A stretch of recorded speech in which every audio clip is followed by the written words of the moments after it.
Hi everyone, welcome to Vedantu J English. I'm Diksha Kaushal, your chemistry master teacher. And students, today we are going to do two very simple yet very scoring chapters, that is solution and chemical kinetics.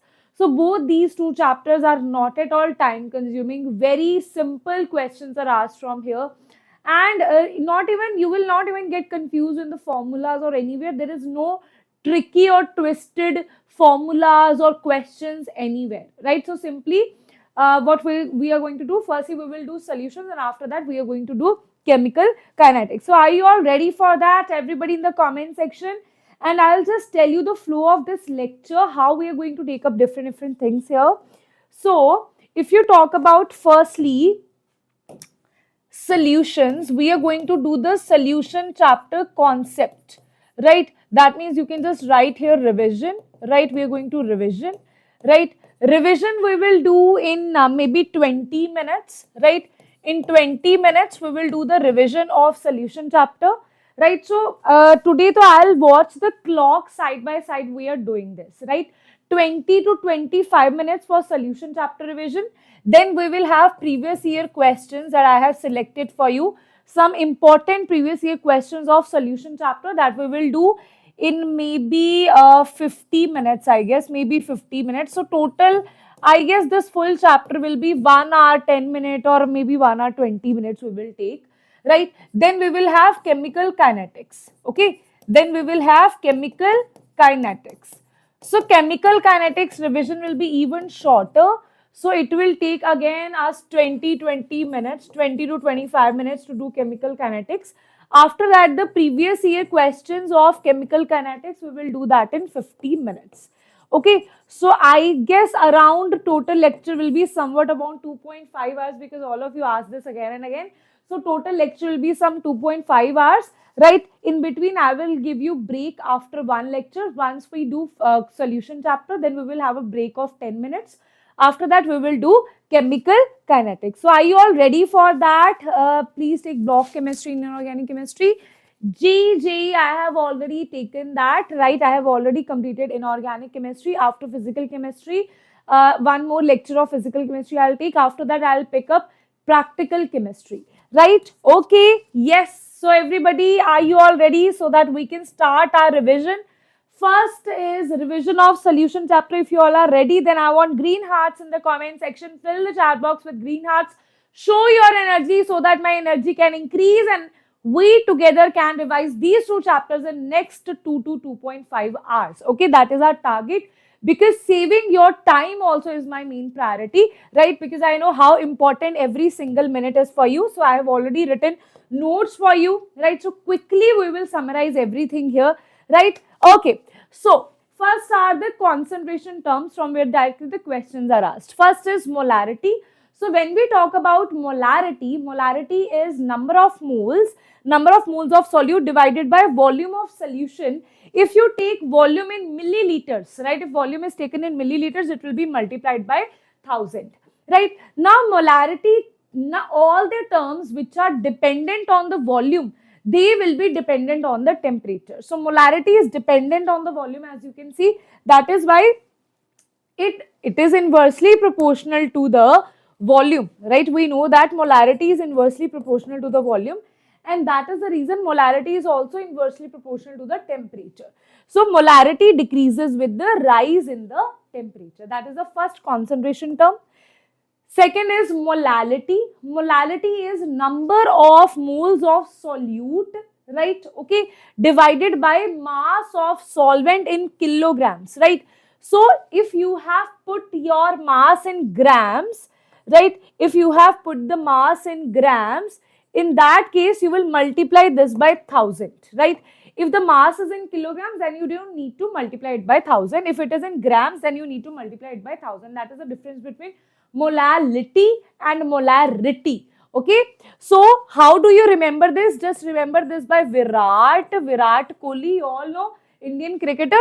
So this volume and this is molarity, because the difference is L and R. This is molarity R and this is molality L. So where you have molarity, it will be volume, right? Okay.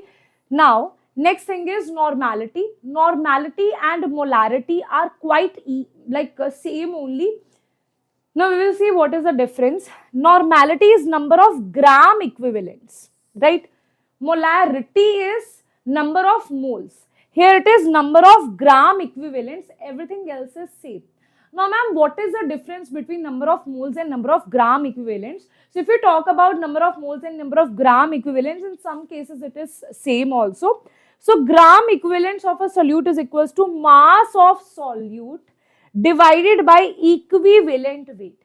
What is number of moles? Number of moles is given mass by molar mass. Here we are saying given mass by equivalent mass. Now ma'am, what is the difference between molar mass and equivalent mass? Right? So equivalent mass is equals to, you can say equivalent mass is equals to molar mass divided by n factor. Okay, equivalent mass is equals to molar mass divided by n factor. Ma'am, what is n factor? N factor, this is called the valency factor. We will understand about valency factor in redox reactions in detail, right? So normality we will study in detail in redox reaction and electrochemistry, right? Okay, next question is mole fraction. Now what is mole fraction? Mole fraction is represented by, just give me a second, it is represented by this chi, right? And this simply means, for example, you have 3 components and you want to find out the mole fraction of second component. So it will be number of moles of 2 divided by total number of moles of all the components. Now let's say you have n number of components, you have m number of components. So it will be total all the components here, right?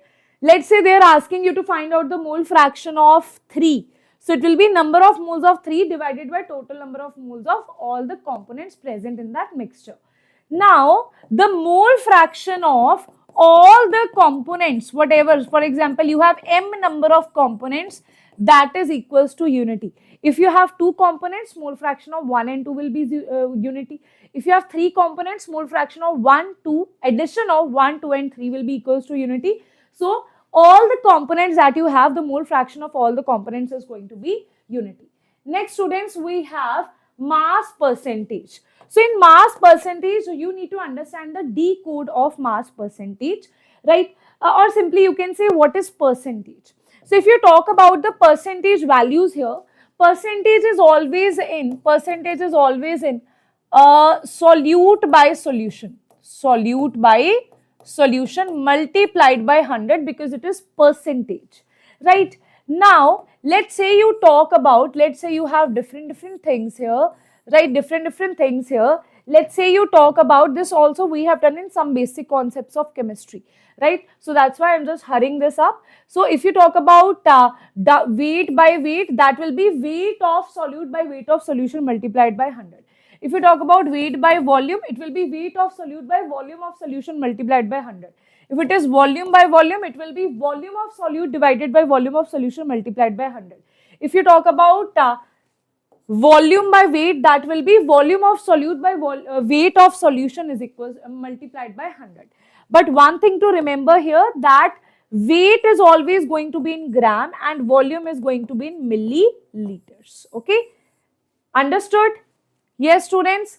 Now what is parts per million? Parts per million is simple thing, right? It is same as this. It is same as this. If you talk about parts per million, one thing we will differentiate here in parts per million. It's just that in parts per million, this will be, in parts per million, this will be multiplied by 10 raised to power 6. Everything else will be same. If you have W by W, it is weight by solute by weight of solution multiplied by 10 raised to power 6, because in percent we are talking about in 100 how many quantity you have. In parts per million we are talking about this million. Out of this million, how many things, how many parts of carbon dioxide you have. It's this we ppm we calculate when the solute is very less as compared to the solvent, because for example in air we have so many gases, but the carbon dioxide is very less in percentage, it's 0.03%. So that's why this is calculated in ppm, right? Okay. Next is relation between molarity and molality. This is one of the most important relations. One of the most important relations. So this is M is equals to, this is molality. Small m represents molality. Capital M represents molarity. Multiplied by 1000. 1000 into D is density. Minus M is molarity. M2 is molar mass of the solute. Now, one more thing to remember here in this chapter is, whenever I'll write 2 somewhere, that means I am representing solute. Whenever I'll be writing 1 somewhere, that means I'll be representing solvent. Right? Solute is very simple thing. Solute is nothing but it is simply, if you say something is less in quantity, solvent is the one which is more in quantity. And solute and solvent together will make the solution. Right? Okay. Now let's talk about the theory part of this thing. If you talk about the solubility, now we will understand the concept of solubility. This is this last second day of physical chemistry, right? So if we talk about solubility, how much amount is dissolved in this particular solution? It depends on the nature of solute, solvent, temperature, and the pressure. Right. So there are two kind of solutions what you will have. One is saturated, other is unsaturated. Saturated solution is in which number of solute can be dissolved. Further solute can be dissolved, that is saturated. Unsaturated is like solute is like, I can't get more dissolved into this solution. Right. I am done with this one. Like when you have like over with this now I can't study more. Right. So unsaturated is, it is one in which more solute can be dissolved at more solute, wait a minute, so it is more solute this is unsaturated na. So unsaturated is basically where more solute can be dissolved, and saturation, we say na saturation point. There is the saturation point. In daily life also we use the term saturation point. Saturation point means the limit has been crossed. Right? That means no more solute can be dissolved in this solution. Right? Next is whenever we are dissolving something, right? Okay, whenever we are dissolving something, wait a minute. Acha, chalo, no issues. So whenever guys we are dissolving something, no, so there are two factors that are playing. One is crystallization, other is dissolution. Right? So if I talk about in this, we say that, for example, I am dissolving solute particles like sugar particle in the water. So what will happen? To us, we know that there is saturation, ma'am, no more solute can be added here. But in reality, the rate at which the sugar is getting dissolved and the rate at which the dissolved sugar is getting into crystallized form is becoming same. That means there is a dynamic equilibrium. There is a dynamic equilibrium over here where rate of dissolution will become equals to the rate of crystallization, which to us will occur as if there is no state change and there is nothing happening and saturation point has been achieved. Now they are saying that according to Lee-Chartler principle, saturated, in a nearly saturated solution, the dissolution process is endothermic in nature. Right? That means when something is getting dissolved, they require energy. You need to, whenever you are just mixing sugar into water, you need, the sugar needs energy to get dissolved, right? So it is endothermic reaction. The solubility should increase in, this is a very, very important point, that the solubility should increase with the rise in temperature, and if it is exothermic, then solubility should be decrease. Okay, so it depends on that. Next is this we have done in equilibrium. Okay. Next is Henry's law. So if you talk about the Henry's law, very simple law it is.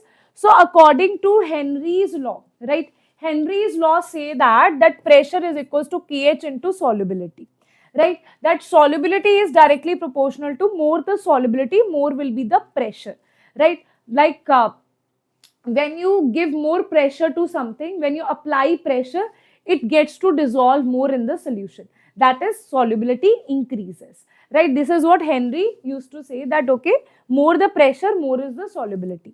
But here we should also know one thing, that the formula given is P is equals to KH into solubility. But solubility is expressed in mole fraction. That's why today we know that the formula is P is equals to KH into mole fraction. So this is the formula that we need to use for the numerical purposes, right? Okay, now one graph that we can draw here, just compare this with y is equals to mx plus c. Intercept here is 0, and if you say x is mole fraction, then this m is the slope, right? So it's a graph of straight line, right? So that means it is passing through this, slope is straight, and this slope is nothing but it is Henry's constant only, and y is the pressure. Okay, understood? Now next is Henry's law, its application. So higher the value of KH, more is the value of KH at a given pressure, the lower is the solubility of the gas in the liquid, right? So if you talk about the pressure here, they are saying the higher the value of KH at a given pressure. Pressure is constant. If I say pressure is constant, if this becomes constant, that KH will be inversely proportional to the mole fraction. Mole fraction is representing the solubility, right? So higher is the value of KH, lower will be the solubility. This is what it is written here. Solubility of gas increases with increase in the pressure. If pressure is not constant, then obviously when pressure increases, solubility will definitely increase. Next is applications, right? So let's talk about the application. First application is CO2 when it is dissolved in the cold drinks, right? In the cold drinks it is dissolved. So what you need to know about that? We give it pressure, under pressure it is dissolved. That's why when we open that, what happens? A very strong, you would say a very, at a very high pressure cold drink pops out of the bottle, right? Sometimes, right? So what exactly happens here? That means carbon dioxide is dissolved under a very high pressure. So that is a law of, that is the application of Henry's law only, right? Next is to avoid bends and toxic. Now there is one more thing about it. Why cold drinks are placed at low temperature? Why we always want to drink this cold drink at low temperature? You don't want to heat the cold drink and drink it like chai or coffee. We don't drink it like that. We need chilled, cold cold drinks, right? Reason being because when temperature is low, solubility is high, right? When temperature is low, solubility of gas are high.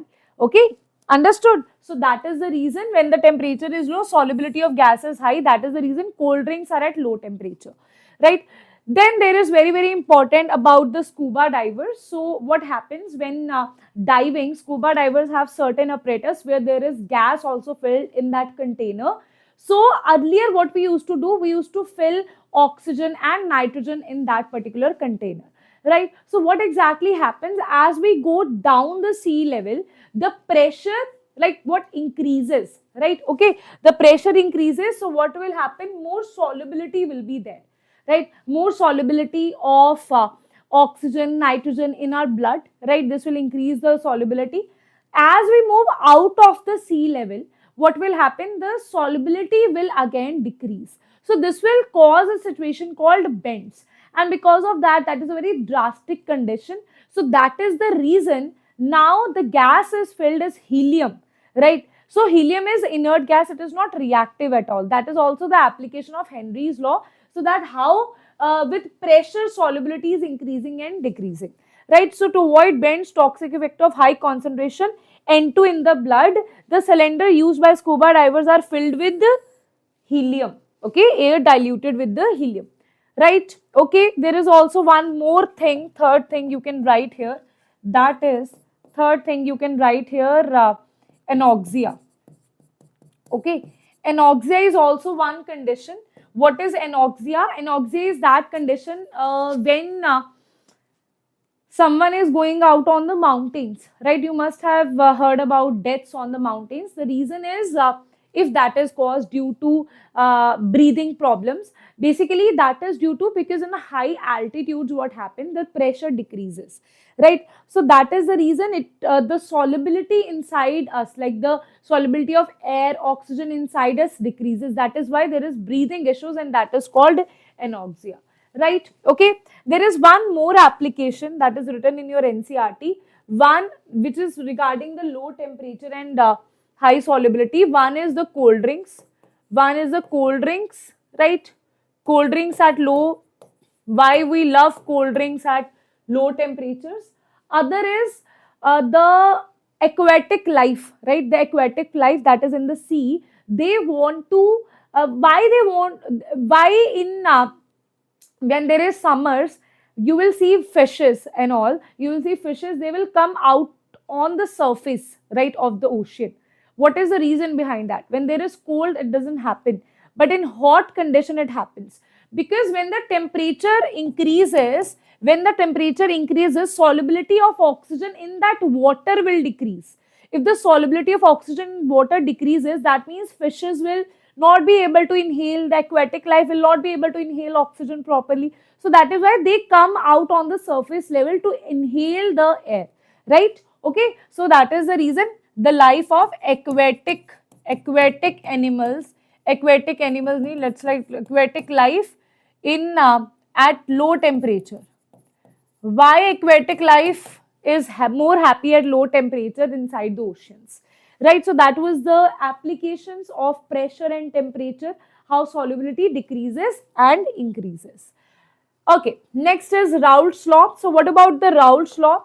Raoult's law, this one which will tell us about the ideal, non-ideal solutions. So Raoult's law is that, first you need to learn about what is P and what is P naught, right?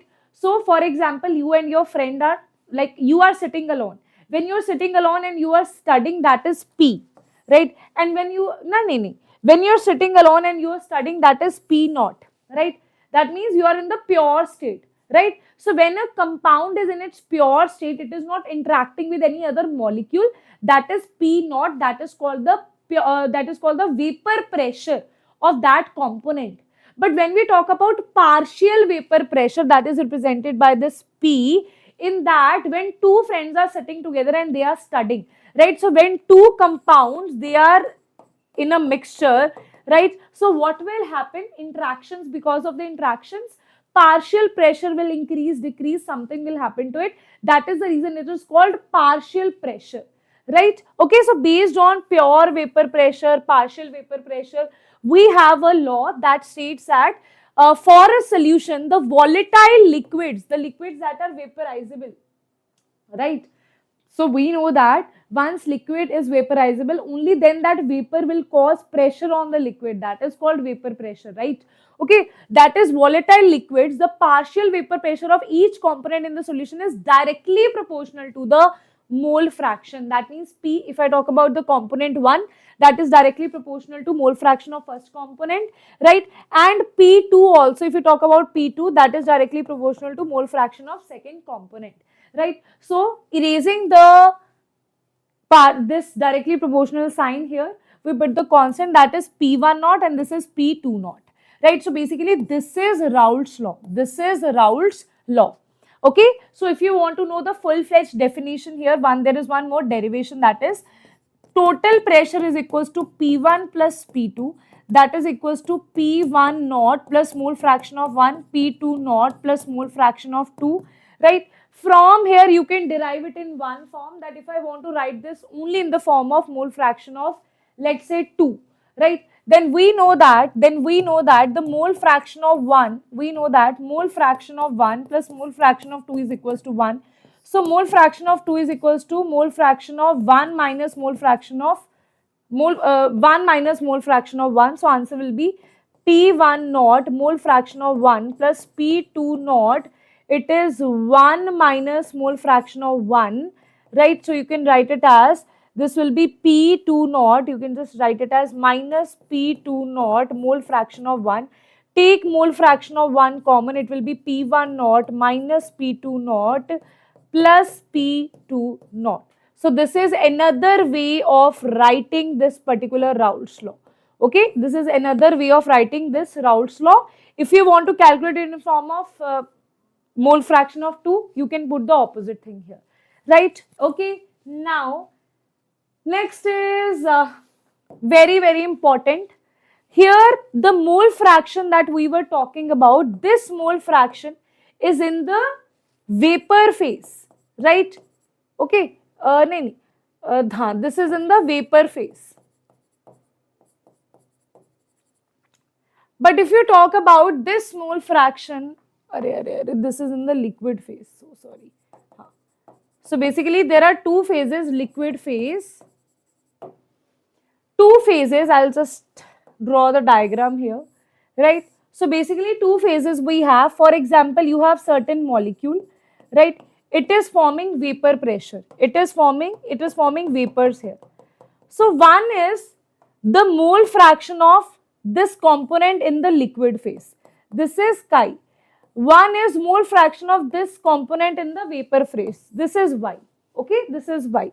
So in the vapor phase, it is the partial pressure of that is equals to total pressure multiplied by the mole fraction of vapor phase, right? So these two statements are also very, very important. Sometimes they ask you questions with a mixture of this mole fraction on vapor phase and mole fraction in liquid phase. They will mix these two things together and they can ask you one very interesting numerical based on this, right? Okay. Next is now how these three solutions are defined: ideal, non-ideal, and positive negative deviation. So ideal solution is that solution which obeys Raoult's laws. Everything it will obey in the ideal form, like ideal student, right? So it will say ideal solution obeys Raoult's law. Here total pressure is equals to P1 plus P2 only, P1 plus P2 only, right? That is the correct answer. Or you can say here P1 is equals to P1 naught into mole fraction of 1, right? So it obeys Raoult's law, right? Now next is the delta H mixing is 0, delta V mixing is also 0, but in this case delta S mixing entropy will always be greater than 0 and delta G mixing will always be less than 0. Doesn't matter if the solution is ideal, non-ideal, it doesn't matter. It is always going to be, entropy is always going to be increasing, and for a spontaneous reaction, gives free energy will always be negative, right? Okay. Here exactly what happens in an ideal situation, what will happen? You are like studying alone, then also you are giving your 100%, you are solving all the question, you are studying along with your friend also, then also there is no impact of your friend on you. That is the ideal situation which doesn't exist, right? If you are sitting along with your friend, definitely you will. Very good, Sanjay. Raoult's law is a special case of Henry's law. If you want to understand that statement as well, I'll just write it down after we are done with this particular page. Right now, the interactions of AB when you're sitting with your friends, when you're sitting alone, when your friend is sitting alone, is the same. Right now, the compounds that you will see are exactly same. Like for example, N-hexane, N-heptane, they are homologous for each other. Homologous of each other are actually ideal solutions, right? Or there is just difference of chlorine, bromine, then also it is ideal solution, right? Okay, if you draw the graph of ideal solution, this is how we draw the graph of ideal solution. This is a straight line, this is a straight line, this is a straight line, this is the graph of ideal solution. For a non-ideal solution, it does not obey Raoult's law. So it will have two categories. One is positive deviation, other is a negative deviation, right? Okay. So talking about the positive deviation, in that case, now tell me what is a good situation. A good situation is when you were sitting alone, you were not able to solve any question. But when you were sitting with your friend, right, your friend is also scolding you. Your friend is like, we will not talk to each other like for next 1 hour. We have to solve next 50 questions. That means when you are sitting with your friend in a positive scenario, your friend is, because friend is saying we will not talk to each other, rather we will check on each other whether we are studying or not. So that's a positive scenario. That means your interaction are less. AB interaction are less as compared to AA and ABB. That means when you're sitting alone, you are thinking, you're looking at the fan, looking at the ceiling here and there, overthinking, getting demotivated. But when you're sitting with your friend, he is pushing you more to study more, right? So that means your interactions are less. That means you are studying more. That means your total pressure, we can say, total pressure is greater than P1 plus P2, right? Okay, right? Now, here delta H mixing is also greater than 0. Delta V mixing is also greater than 0. Everything is positive. Delta S is always positive. Delta G is always negative. Doesn't matter what kind of solution it is. right? That is why it will increase here, it will increase here, it will also increase in the positive direction. Now, let us talk about negative deviation. How you understand that? Negative means one of your friend who is like chit-chatting, you're gossiping about this and that stuff with your friend. Now, what will happen? You're gossiping about this and that with your friend. Negative. It's, ma'am, we are just 15 to 20 days away from JEE mains and I am chit-chatting with my friend, gossiping with my friend. What will happen here? Right? What will happen? There will be negative deviation. Your marks will decrease here. Why? Because interaction with your friend is very high. Okay, so it's just a way to remember things. Okay, so AB interactions are high as compared to A and BB. Right? Now, the questions are based on the examples here. Right? Based on the examples here. You just have to check on whether there is interactions are increasing or decreasing. So, for example, I am saying that you have ethanol and acetone. So, acetone and ethanol. Ethanol, I know that ethanol is forming hydrogen bond with each other. It's an alcohol. And when you add acetone into it, acetone is breaking that hydrogen bond and getting in between that. That means the hydrogen bond is, we are breaking the hydrogen bonds here. That means a strong bond is breaking. That is the reason the interactions are getting low. That is why it is a positive deviation. Talking about carbon disulfide and acetone also. Now, carbon disulfide is also a non-polar molecule, right? When you add it into acetone, when you add non-polar molecule into acetone, the interactions will decrease. When you add a polar molecule, this is a polar molecule, right? This is a polar molecule, this is a non-polar molecule. When you add a polar molecule into the acetone like CHCl3, then the interactions will definitely increase here, right? Achha, talking about phenol and aniline. Phenol, we know that phenol is having OH here, phenol is having OH, phenol is having OH, aniline is having NH2, right? So basically phenol and phenol, right? They were also forming hydrogen bonds here. But if you talk about this aniline here, it is having two hydrogens here. That means more number of hydrogen bonds will increase here because of two hydrogens over here, and that is the reason interactions will increase, and hence it is a negative deviation. Right? Okay, students. Next, students, we have azeotropes. So let us talk about azeotropes are same as ideal, non-ideal solutions only, right? So what are exactly azeotropes? Azeotropes are the binary solution that have the same composition in liquid and vapor phase and boils at constant temperature. That means the binary means one solute, one solvent, having the same. From here, statement based questions are asked, okay? Having the same composition in liquid and vapor phase, they have the same composition and they boil at constant temperature. This is the definition of azeotrope. How you will predict the examples here, okay? I'll just give you a very simple method of answering this. Maximum boiling azeotrope, that means where the boiling point is increasing, right?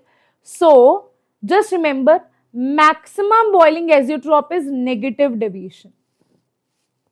Maximum boiling azeotrope is negative deviation. I'll give you a simple logic behind that, right? So, negative deviation, if you talk about here, negative deviation is where the vapor pressure is, where total vapor pressure is less than P1 plus P2.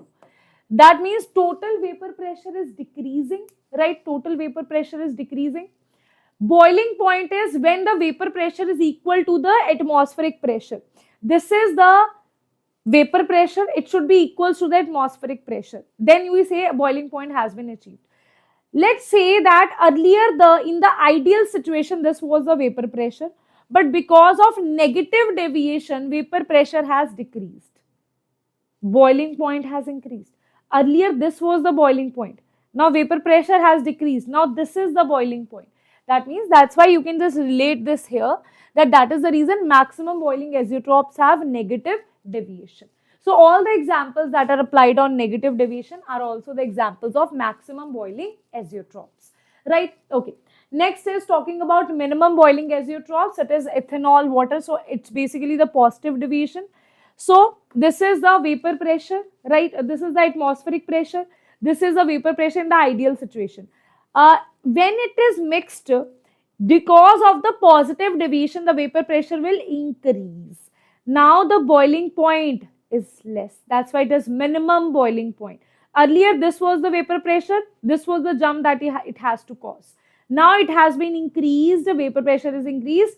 Now the jump is less. So minimum boiling azeotrope, it is showing positive deviation, right? And all the examples of positive deviation are the examples of minimum boiling azeotropes. Is that clear to everybody or not? Now the last thing about this chapter is colligative properties. Everybody,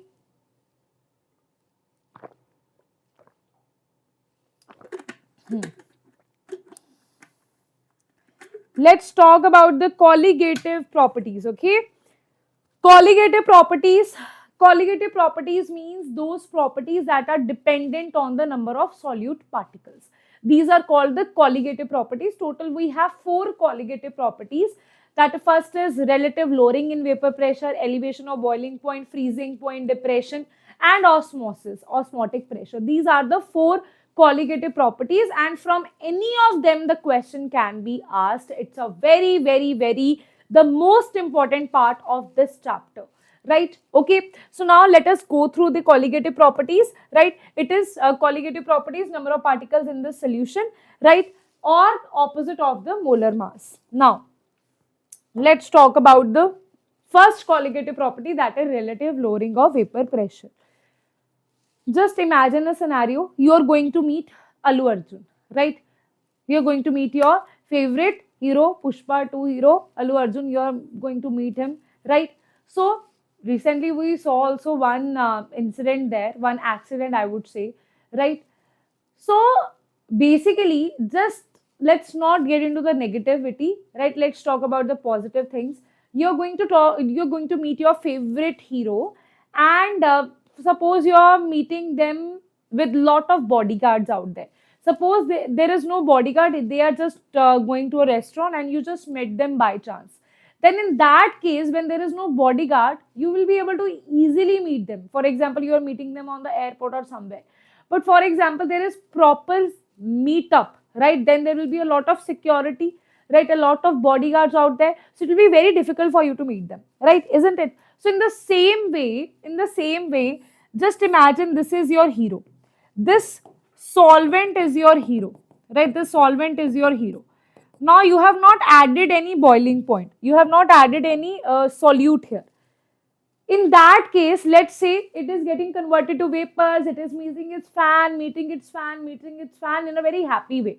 Now, the bodyguard will come into the situation. He will say, sir, please don't meet them. Like, please, we need to protect them, this and that, right? Now, what will happen when the non-volatile solute is added here? What do you mean by non-volatile solute?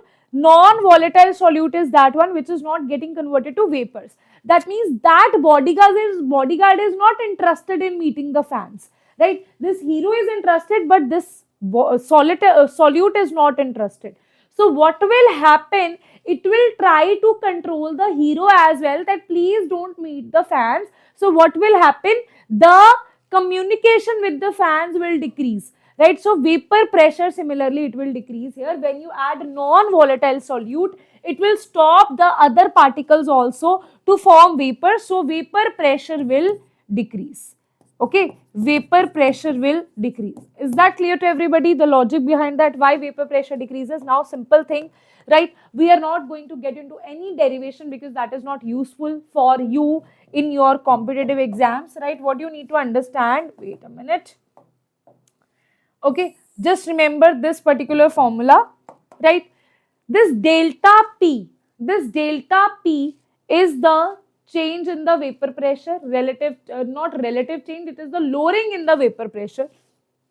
That is P naught minus P.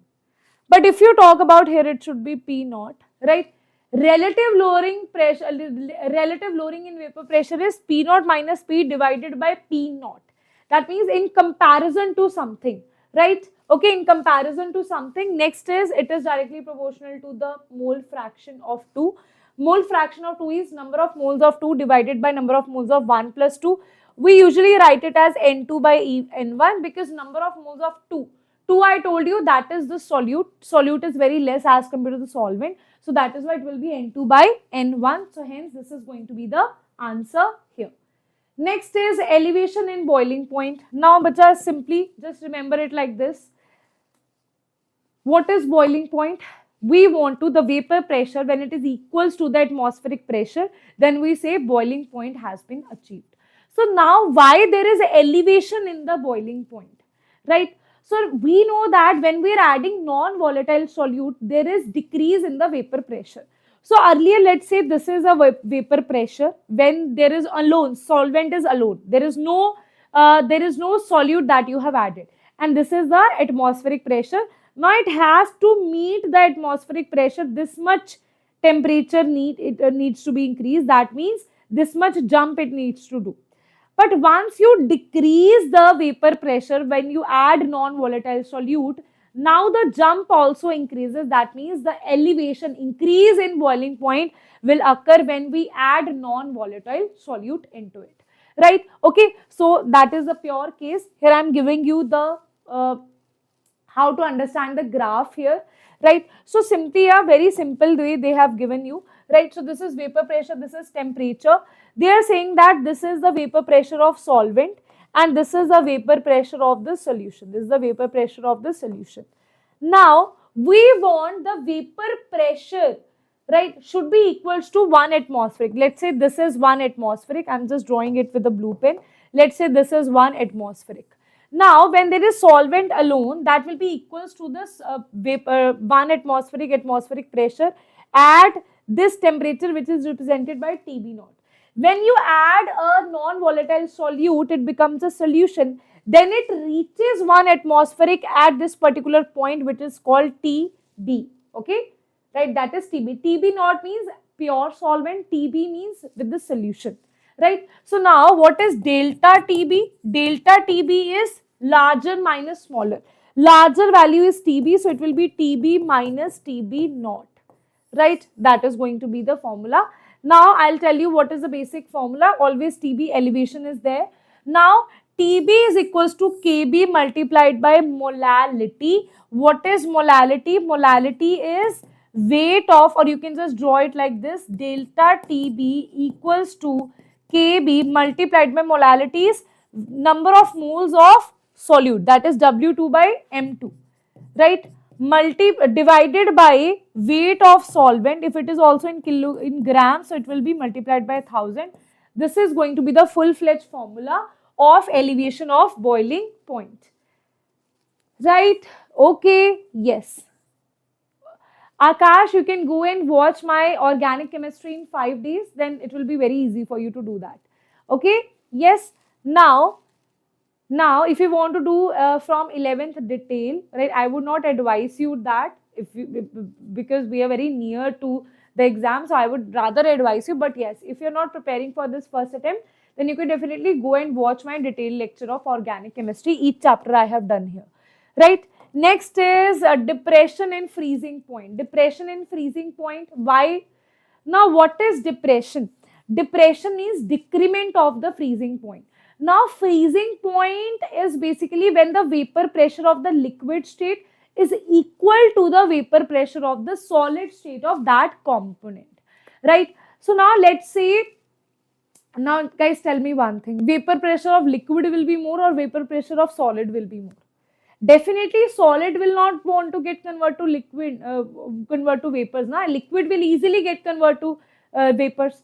So vapor pressure of solid will be less as compared to vapor pressure of liquid. Now freezing point is when this vapor pressure of this liquid becomes equal to the vapor pressure of this solid, right? That means this much amount of jump it needs to have, this much lowering of temperature it needs to do.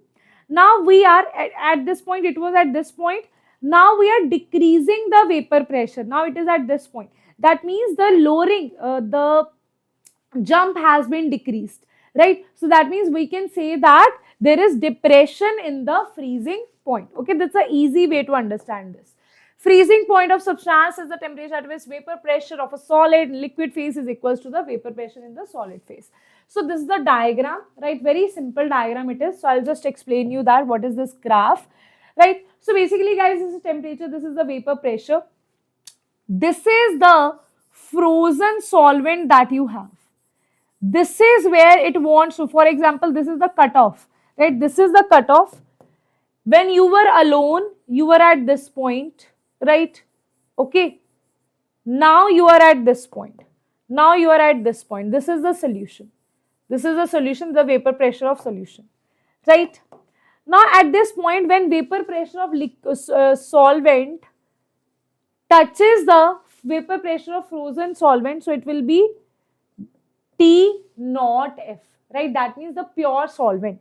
When the vapor pressure of solution touches the frozen solvent, that will be TF, right? Okay, so what is delta TF? Delta TF is equals to larger minus smaller. What is larger? Delta TF naught minus TF. So that is a very, very important point, that delta TB is TB minus TB naught, and delta TF is TF naught minus TF. The one which is larger will be, we will subtract smaller value from the larger value. Now the formula is same as that. The formula is same. Here it is TF, delta TF is equals to KF into molality. Molality formula is also the same, right? Now one very important thing. What is KB?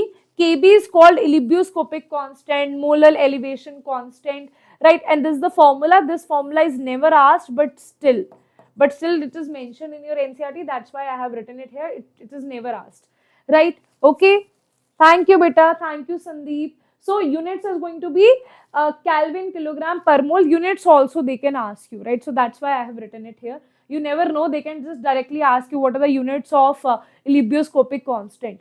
Options will be there. Simple 1 second answer, right? Okay. So that's why this is KF, units are also same as that, right? So this is cryoscopic constant.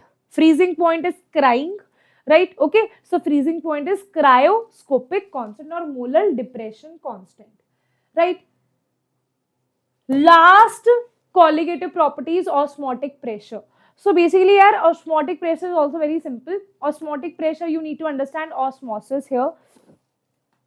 So for that, the process of flow of solvent molecules from solution to solution of lower concentration to higher concentration, right? So basically here we are saying, firstly though you need to understand which molecules are bigger, solute or solvent. Molecules of water are bigger or molecules of sugar? Definitely molecular of solute particles, that means sugar, are bigger, right? And which would want to move? The one that is smaller. So only solvent particles are allowed to move from semi-permeable membrane, that is this membrane. Okay. So now in terms of solvent, how we say? In terms of solution, we say lower concentration to high concentration. To high concentration. You can just write it here. Just give me a second. Low concentration to high concentration. Low concentration means the one which has low concentration of solute and more concentration of solvent. High, wait a minute, low concentration, wait a minute, yaar. We can say solution of low concentration to solution of high concentration. This is osmosis in terms of solution. In terms of solvent particles, the one which has low concentration means the solute particles will be less. If the solute particles are less, that means we can say that if we are saying that the solute particles are less, the solvent particles are more, that means solvent high concentration to solvent low concentration. This is a very, very important concept, okay? It's a very, very important thing, very, very important thing. Now, if I talk about this particular situation here, what is osmosis, right? Here what is happening? Solvent particle, these white are representing the solvent particle. Solvent particles are moving from high concentration to the low concentration, right? Okay. So, whether it's high concentration or low concentration will depend whether they are talking about solute, they are talking about solvent or solution, right? Low, if you talk about, ma'am, what about solute? If I want to know this in the form of solute, In the form of solute also, it's very simple. You can just write it as low concentration means solute is having low concentration, right? And solute high. Okay. So the just remember one thing, that if you talk about the solvent particles, it is moving from high to low concentration. For solute particles, it is moving from low to high concentration. But semi-permeable allows only the solvent particles to move, not the solute particles. We definitely says that it is moving, the solvent particles are moving from high concentration of solvent particles to low concentration, or the low concentration of solution to high concentration of solution. Is that clear to everybody? Why these different things here? Right, so students usually get confused between these two things, which are actually simple. Right, okay ji, got it. Now let's talk about what is osmotic pressure. Right, osmotic pressure is when you apply the external pressure to stop the osmosis, that is called osmotic pressure. Right, from this simple numerical also a lot of questions are asked, that is pi is equals to CRT. C is the molarity, R is the gas constant, T is the temperature. Right, molarity is number of moles of solute by volume of solution in liters. It should be in liters here. Right, it is used to determine molar mass of protein. It's a very important point, that it is used to this osmotic pressure is used to obtain molar mass of proteins, polymers and other macromolecules. Right. Now, 3-4 simple terms. If you talk about isotonic, when the osmotic pressure is same, hypotonic solutions are the one which has low osmotic pressure, hypertonic are which have high osmotic pressure. Right? People who eat salty food, like that's why it is said that eat less salt, right, in your food, experience water retention, right, in tissues and intercellular space, resulting in edema. Right, okay. So basically what happened, the concentration of solute in our body increases. That is why there is water retention, right? Because when you have more solute, right, more solute is there. Now what I have told you in osmosis, when you have more solute, what will happen? More solvent particles will move into this, right? So what will happen basically, that is why there will be a situation called edema. Okay, there is a situation called edema. That is why doctors advise that, especially with BP high patient, they should not ever have more salt in the body. Right? Okay. Now reverse osmosis. What is reverse osmosis? This is used in our RO systems. So reverse osmosis is when solute particles from low concentration to high concentration they move. So for example, you have a beaker, right? This is a semi-permeable membrane. This is the semi-permeable membrane that you have, right? Now, for example, here you have water, you have, here also you have water, here also you have water, but here you have some molecules of NaCl also. So here you have NaCl, right? That means here solvent is less solvent, more solute you will have. Here you have no solute, that means no solute, this is less solute means more solvent, and we know that this will move from low to high. That means low solvent to high solvent. So that means Na particles, what will happen? Not Na particles, that means this water, this basically I am telling you that this is NaCl, and here you have water as solvent, right? So solvent particles, if I have written solute here, it should be solvent, okay? Solvent particles in the reverse osmosis, in osmosis what happens? Solvent will move from high to low concentration, right? Here solvent is moving from low concentration of solvent to high concentration of solvent. So here it has low concentration, so water will move in this direction and you will get pure water in this particular end, and salt water will be eliminated from here. That is called a reverse osmosis RO, from where we get our pure water, right? Okay, so this is the full system, right, that I have told you. Next is talking about Van Hoff factor and abnormal mass. So I'll just give you simple thing here, that what is abnormal molar mass. Okay, you need to understand what is this abnormal molar mass. So abnormal molar mass is when because of association or dissociation, right? For example, I want to find out how many chocolates you are eating, right? How many chocolates you are eating, I want to find out that. I gave you 20 chocolates. I was supposing that each student will eat one chocolate. So I was supposing that I had 20 chocolates and 20 students will eat. In my situation, I was assuming that I have given 20 chocolates to these people, so 20 students must have eaten the chocolates. But what if students dissociated that chocolate? Some students will be like, okay, my best friend didn't get the chocolate, I'll just divide this chocolate and give them that, right? So what will happen? In reality, 10 students must be eating full chocolate and 20 students must be eating half chocolate, right?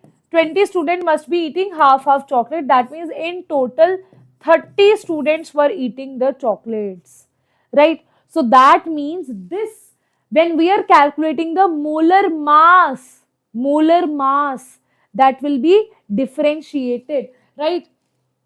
I'll just tell you this in simple way, that this was the chocolates, that what is happening here. In the same way, for example, you have NaCl, right? Let's say I'll just taking two examples here of association and dissociation, right? So for example, you have NaCl, right? You were assuming that I want to calculate the mass of 1 mole of NaCl, right? So you were like, okay, NaCl will have, this is 23 plus 35.5, this much molar mass it will have, right? Okay. So you calculated the mass of 6 Avogadro's number of particles, right? But in reality, this dissociated into Na positive and Cl negative. Now, for example, earlier you had 20 of this molecules. Now, this you have 20 of this and 20 of this. Now you have total 40 ions. But when you are calculating the molar mass, you are calculating only for 20 molecules, right? So that means you will be calculating the molar mass that you will be calculating will be less, because you are calculating only for 20 molecules, you are calculating only for 20 ions, that will be less, right? Okay, understood? So the molar mass that you will calculate, maybe you will calculate for 10 Na positive and 10 Cl negative. Let's say you calculated it for 10 Na positive and 10 Cl negative. You were like, ma'am, you told me to calculate for 20 particles. Ma'am, you told me that you have 20 particles, so I calculated for 20 particles only. But in reality, this is nothing but 10 NaCl, right? So that is why the molar mass that you will calculate will be abnormal as compared to the real molar mass. That is the case of dissociation. In case of association, what will happen? You will have CH3COH and two molecules will associate as dimer, right? Now, I told you that you have 20 molecules, right? Okay, you have 20 molecules. Calculate the molar mass of 20 molecules. You were like, ma'am, I don't have 20 molecules, ma'am. Ma'am, in the solution, I can only find 10 molecules. So you calculated molar mass of 10 molecules only, right? Okay. So that means I asked you to calculate the molar mass of 20. For example, I asked you to calculate the molar mass of Avogadro's number. You calculated only for Avogadro's by 2. If you calculate for Avogadro's number, this will also be multiplied by 2. So if you calculate for 1 Avogadro's number, that means you are not exactly calculating for 1 Avogadro's. You are calculating for 2 into Avogadro's number. Understood, beta?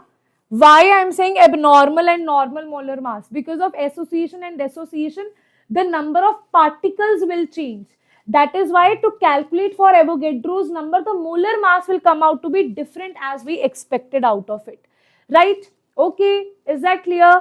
Now, next is Hoff factor. Hoff factor is simple formulas: molar, normal molar mass by abnormal molar mass, right? Or observed colligative property by calculated colligative property. This is the formula. And how you will, main important thing is for association and dissociation, how it changes. For dissociation, you have alpha is equals to I minus 1 n minus 1, and for dissociation always alpha always bond of factor is greater than 1. For association, alpha is equals to I minus 1 divided by 1 by n minus 1, where n is the number of particles associated or dissociated, and here always I is less than 1 as we expect, and this is what you will have the formulas. In all the colligative properties, you will just add I, and I. Everybody tell me, is that clear? Everybody tell me, is that clear?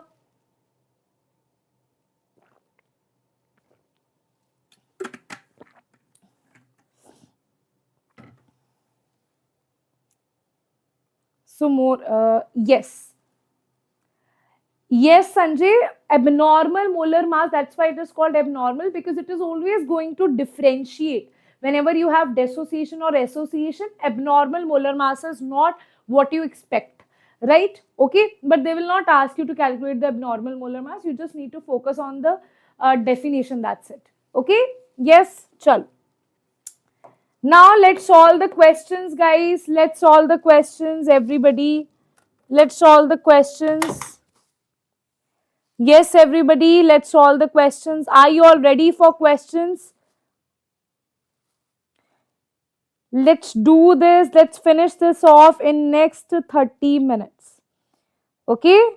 30 to 40 minutes. Okay, ma'am. Yes.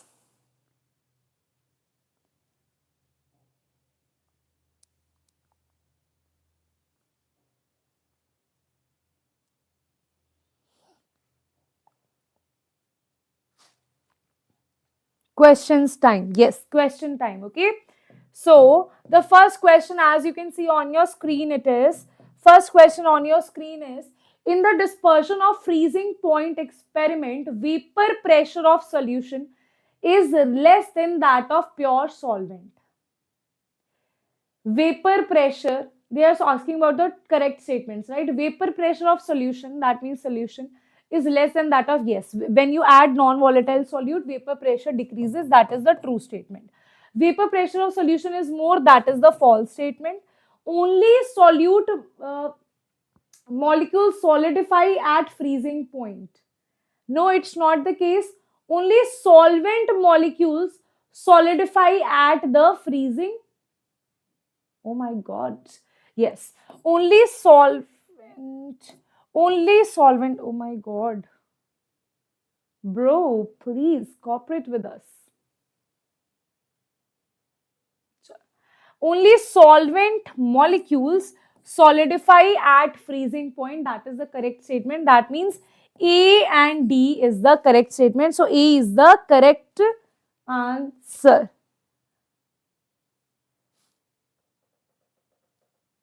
But A is the correct answer here. Only solvent molecules solidify at the freezing point.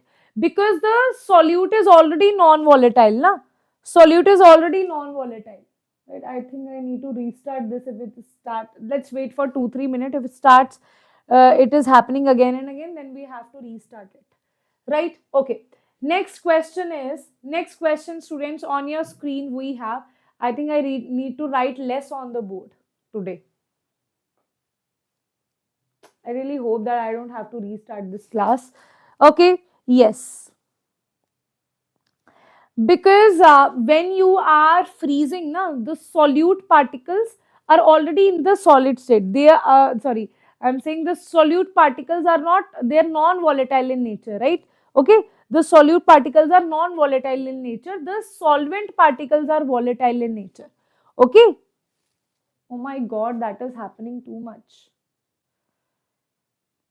So let's wait for 2 minutes and I'll just restart this. Wait a minute. Okay. So guys, just give me a second. I just restart the whole setup. Okay. Just give me a second. Right.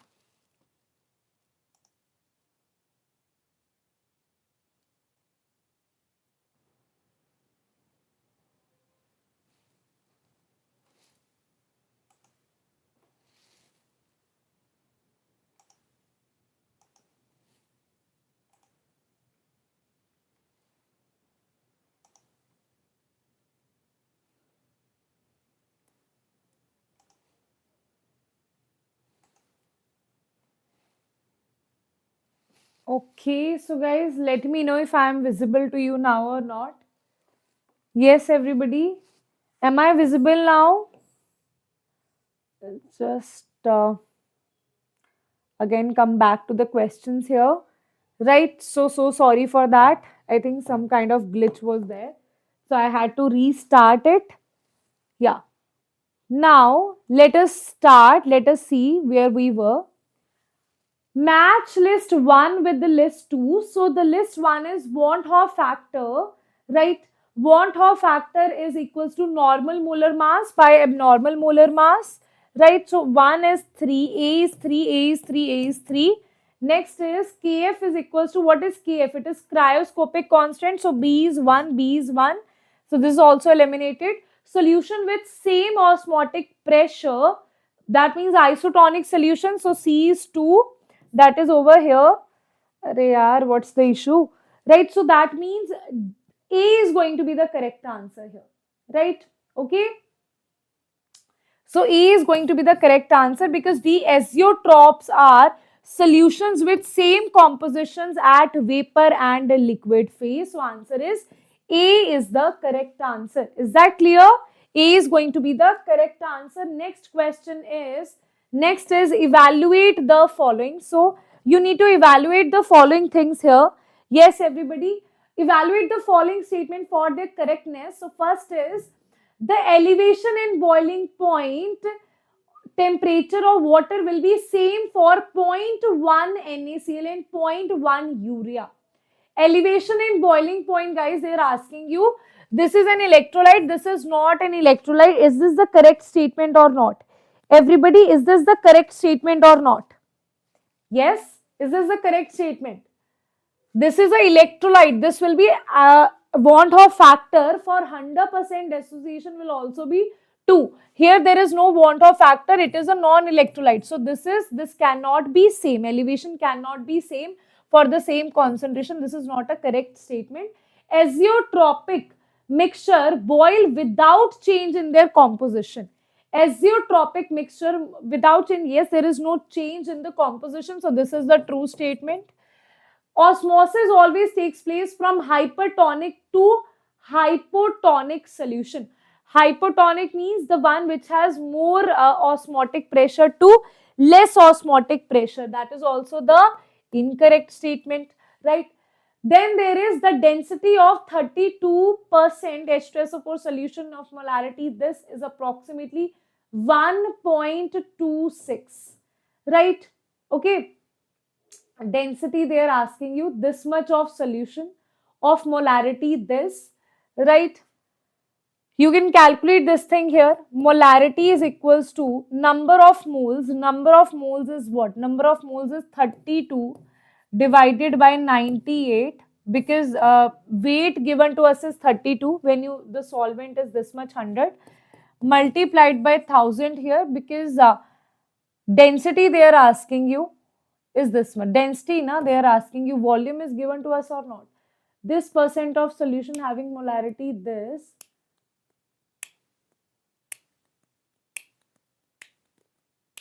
Let's talk about molarity is given to be 4.9. Molarity is given to be 4.09, right? Okay. So volume, if they are giving in milliliter, volume if they are giving in milliliter, right? Okay. So you can just calculate the value of this volume here. You can just calculate the value of this volume here, right? What it is coming out to be? What it is coming out to be? 32%. Solution is 100. So it will be multiplied by 100. So just calculate the volume of this will be equals to 32 divided by 98 multiplied by 1000 divided by 4.09. Now, we know that density is equals to mass by volume, right? Mass is 100. So, it will be mass will be density is equals to mass by volume. So, density will be mass is 100 grams, 100 divided by 32 multiplied by 1000. This is multiplied by 98 into 4.09. What it is coming out to be? Yes, what it is coming out to be? Is it coming out to be the same? So let us just calculate that. 100, this is 100 multiplied by 98 multiplied by 4.09 divided by 32000. Yes, it is coming out to be 1.25 only, right? So I'll just do the calculation here. 1.25 gram per milliliter, right? So that means this is also the, basically they are asking you one numerical here, so that's why this is a good interesting question, right? So A negatively charged salt is obtained when Ki solution is added to silver nitrate. They are saying a negatively charged salt is obtained when Ki solution is added to silver nitrate. Ki to silver nitrate, negatively charged salt will not be obtained here. Even if you see B is correct, D is correct. B and D is the correct statement. So answer will be D is the correct answer. Right? Next question guys on your screen is the total pressure observed by mixing two liquid A and B is 350 mm of Hg. Total pressure observed by mixing two liquid is this.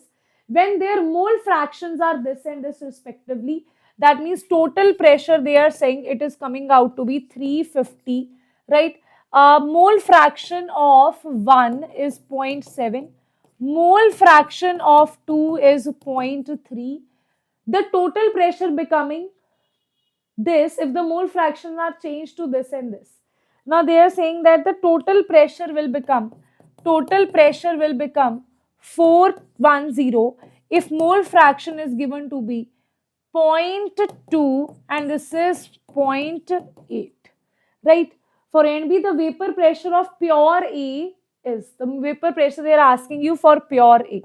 For pure A, that means they are asking you vapor pressure of this. If you are talking about this is A, this is B, this is A, this is B. In that case, they are asking you the pressure of this A. Yes, everybody, the pressure of this A. Okay. Yes, students. So just apply the Raoult's law here for different cases, right? The vapor pressure of pure A, P0 A, you have to calculate, right? Firstly, you just need to firstly put the Raoult's law in these two cases according to the mole fraction is given to you, right? From there, you will eliminate the value of P0. So just apply the T value here, okay? For both the cases, this is case number 1 and 2. Right, for case number 1 and 2, it's a very simple question, okay? So it is PT equals to P0 A, this is 0.7 plus P0 B and this is 0.3, right? PT is nothing but it is equals to 350. This is the first equation. And here the second equation is 410 is equals to P0 A, this is 0.2. Plus this is P0 B, this is 0.8. So what you have to do here, from 1 you have to take out the value of P0 either from this or this. Take out the value of P0 and put it here. Okay. Take out the value of P0 in terms of PA and put it there. Or take out the value of P0 from here and put it there. Right? Okay. Got it? So how you're going to solve this? So for example, this is... or you can even do one thing, you can just multiply this thing by 8 and multiply this thing by 3. Okay. So that will be cancelled out and you will be left with 350 into 8 is equals to 0.7 into 8 P naught A, right? And here you have, this is multiplied by 3, this is minus 3 into 410, right? And this is minus of 0.6 into P naught A, right? From there, you can just calculate the value of P naught A. Is that clear to everybody or not? Right? It's like a mathematical equation that we have formed here. Right? After that, just solve the value of P naught A, take P naught A common, all the terms you have, right? Calculate the value of this and it will come out to be, 314. Okay? It will come out to be 314. You can do the calculations, right? Okay? Next thing is they are saying that, the number of pairs of the solution having the same value of osmotic pressure from the following is, same value of osmotic pressure, the pairs that have the same value of osmotic pressure. So pi is equals to C I C R T. Okay, R is constant, T is constant. So that means pi is directly proportional to I and C. Right? See, if you talk about this, this is a non-electrolyte. So this is 0.5 only, right? It is directly proportional to concentration only. This is 0.25 multiplied by 2, right? Reason being because here this is K positive and Br negative. It will be dissociated to 2 ions. So this will have the same osmotic pressure, right? Now what are the other pairs to have same osmotic pressure?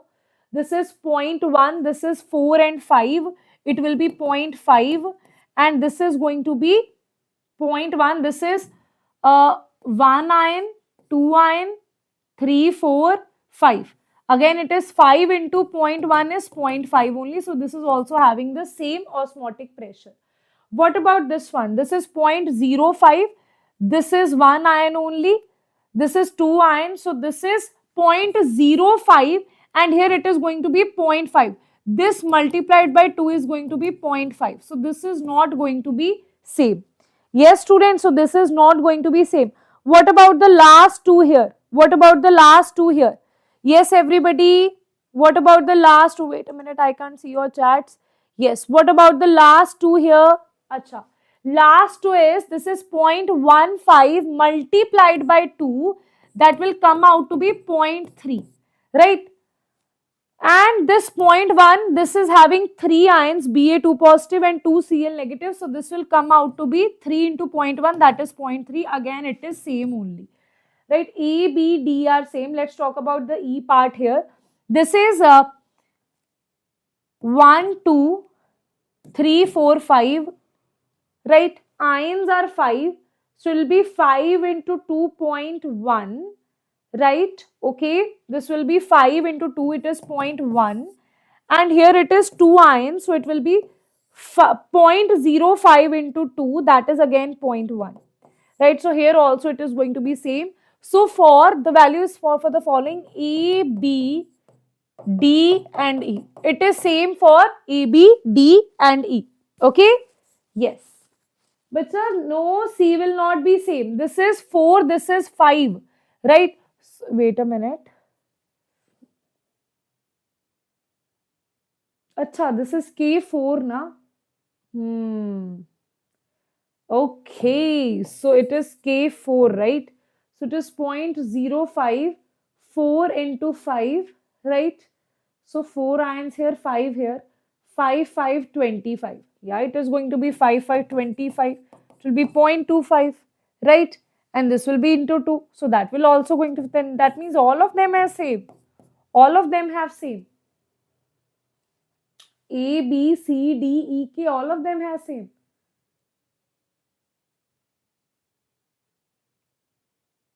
4, 5, 5, 25.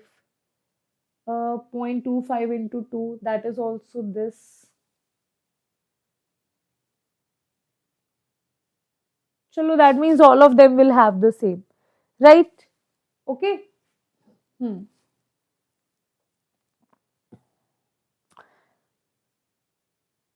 D is same. D is definitely same. E is definitely, that means all of them are same, na? So all of them will have same A, B, C, D and E. All of them will have the same number. Let me just recheck this. 0.5, 0.5, 0.5 into 4 into 5, 5 into this 0.5. This is 1, 2, 3, 4, 5. 5 into 0.1 is again 0.5. This is 0.05 multiplied by 5. That is nothing but 0.5, 0.25 only, right?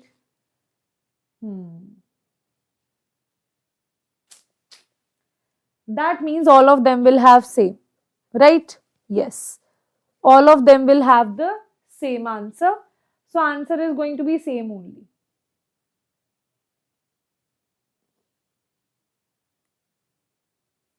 One, two, three, four, 5. 5 into 2.1. 0.05 into 2. Again it is 0.1. So all of them will have same then. Hai all of them will have same. So answer will be 5. Right? Okay. Chalo. Next question that you have is solid lead nitrate is dissolved in 1 liter of water. The solution was found to boil at 100.15. Boil at this particular temperature. Okay. So solid is dissolved in 1 liter of water. That means the volume of the solution is 1 liter. Right? Solvent is 1 liter. You can say volume of solvent is 1 liter. The solution was found to boil at 100 point this. So it was solution. That means it is TB. Okay. When 0.2 mole of NaCl is added in the resulting solution, it was observed that the solution froze at this minus 0.8 degrees Celsius. The solubility product of PbCl2 is given to be this. Kb is given to us, Kf is given to us. You have to assume the molality to be equal to molarity in all the cases. Molarity is equals to molality in all the cases. Now you have to tell me what will be the answer here. Yes, students, everybody.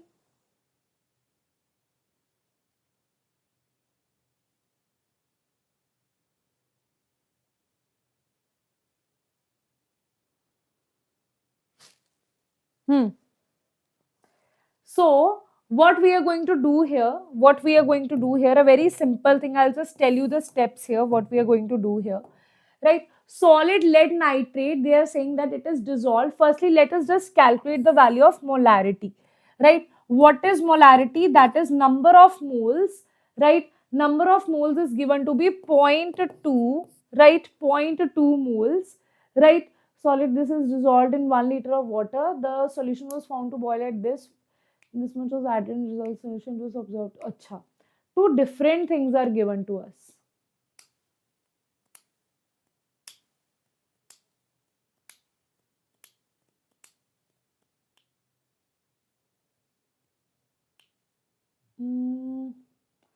Point 1 liter na. 1 liter is given to us. So this will be the liter. This, if this is in liter, it is going to be 1. So molarity is going to be 0.2 only. Right? Molarity will be 0.2 only. Right? Solid lead nitrate dissolved in 1 liter of water.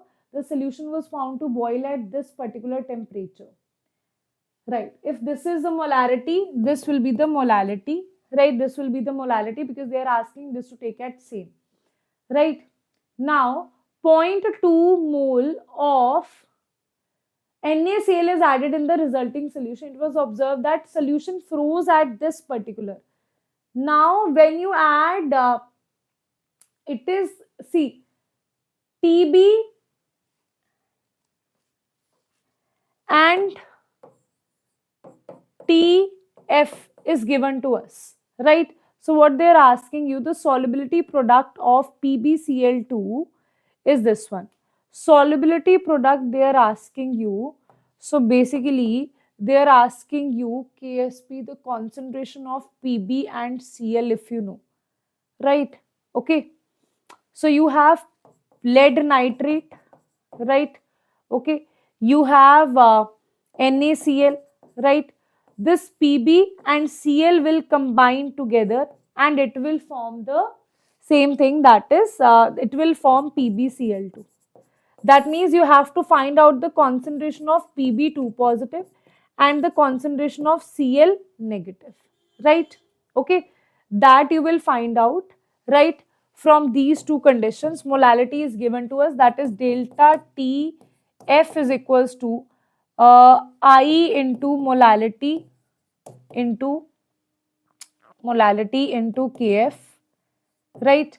And there is delta Tb equals to I into molality into Kb, right? So from here, if you calculate the value of I, molality into Kf divided by delta Tf, right?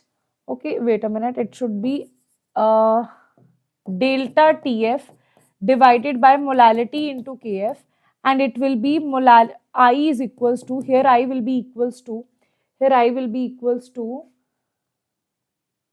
delta Tb by molality into Kb, right?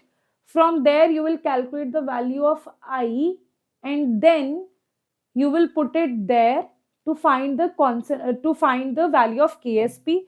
That will be equals to, Ksp will be equals to Pb2 positive, right, and Cl negative square, right? Okay, so from here we will calculate the value, and from concentration then we will put it here, then you will get the answer. Okay, got it? Yes. हाँ,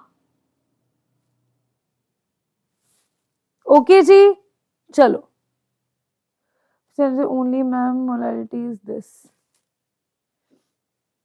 Chalo. The next question is the total pressure of the mixture. Next question is the total pressure of the mixture of a non-reacting gases, is given to be, total pressure is given to be, X is given to be this, and Y in a vessel is given to be this. Okay, total pressure they are giving you. Total pressure is given to be 740, right?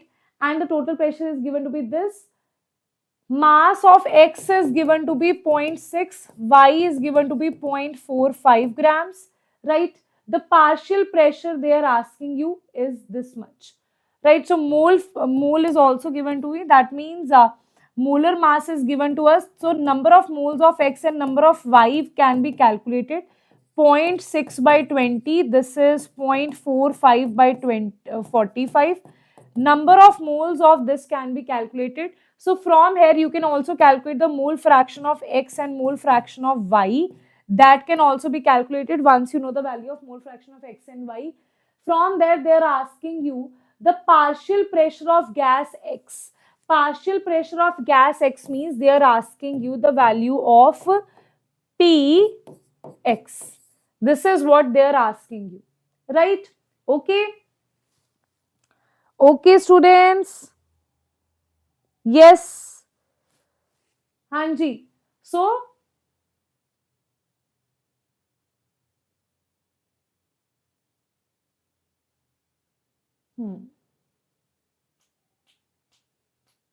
you can solve it with this particular method, that if you talk about the partial pressure is equals to, let's say X is equals to total pressure into mole fraction, right? Okay, right, into mole fraction, right? So just put the value here. Total pressure is given to be 740, and this is going to be this mole fraction and number of moles of X by number of moles of X plus number of moles of Y, right? So just put these values that you must have calculated from here.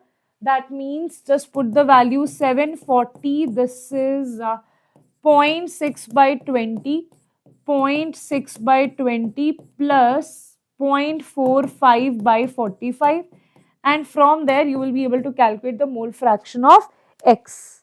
Okay? Yes, students? Okay, guys? Okay? Now, next is,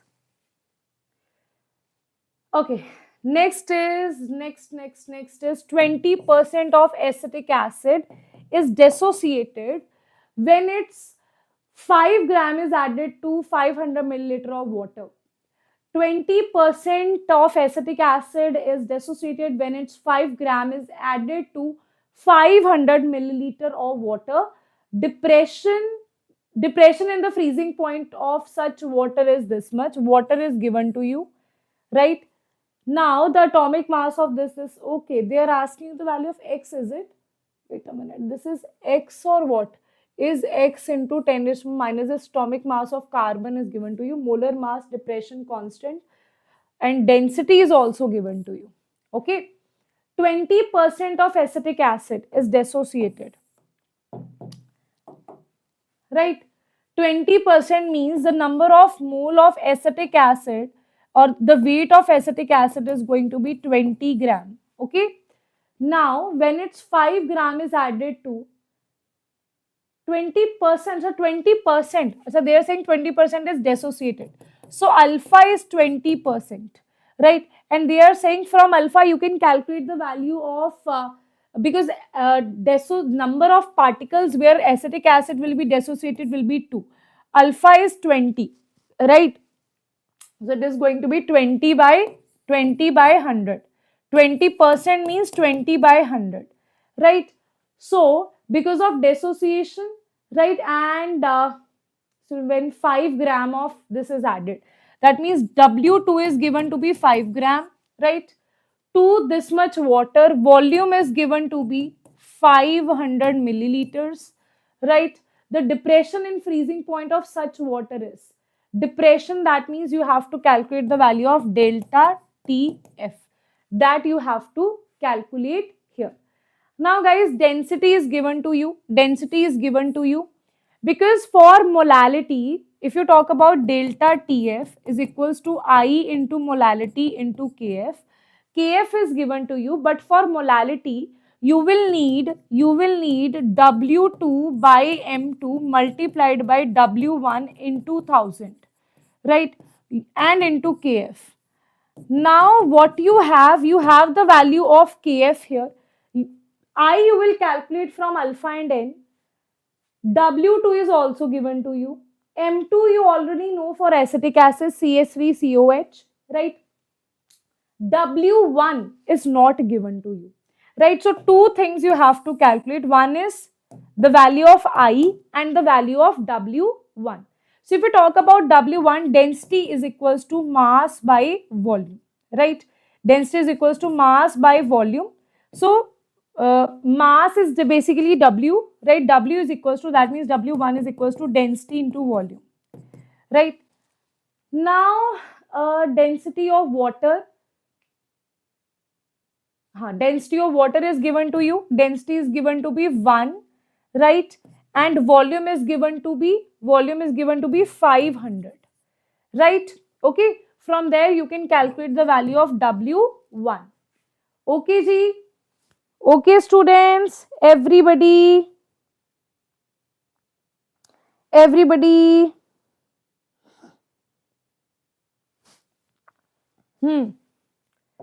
Hanji students, is that clear? Okay, so just put all these values, right? Just put all these values. What is going to be the answer?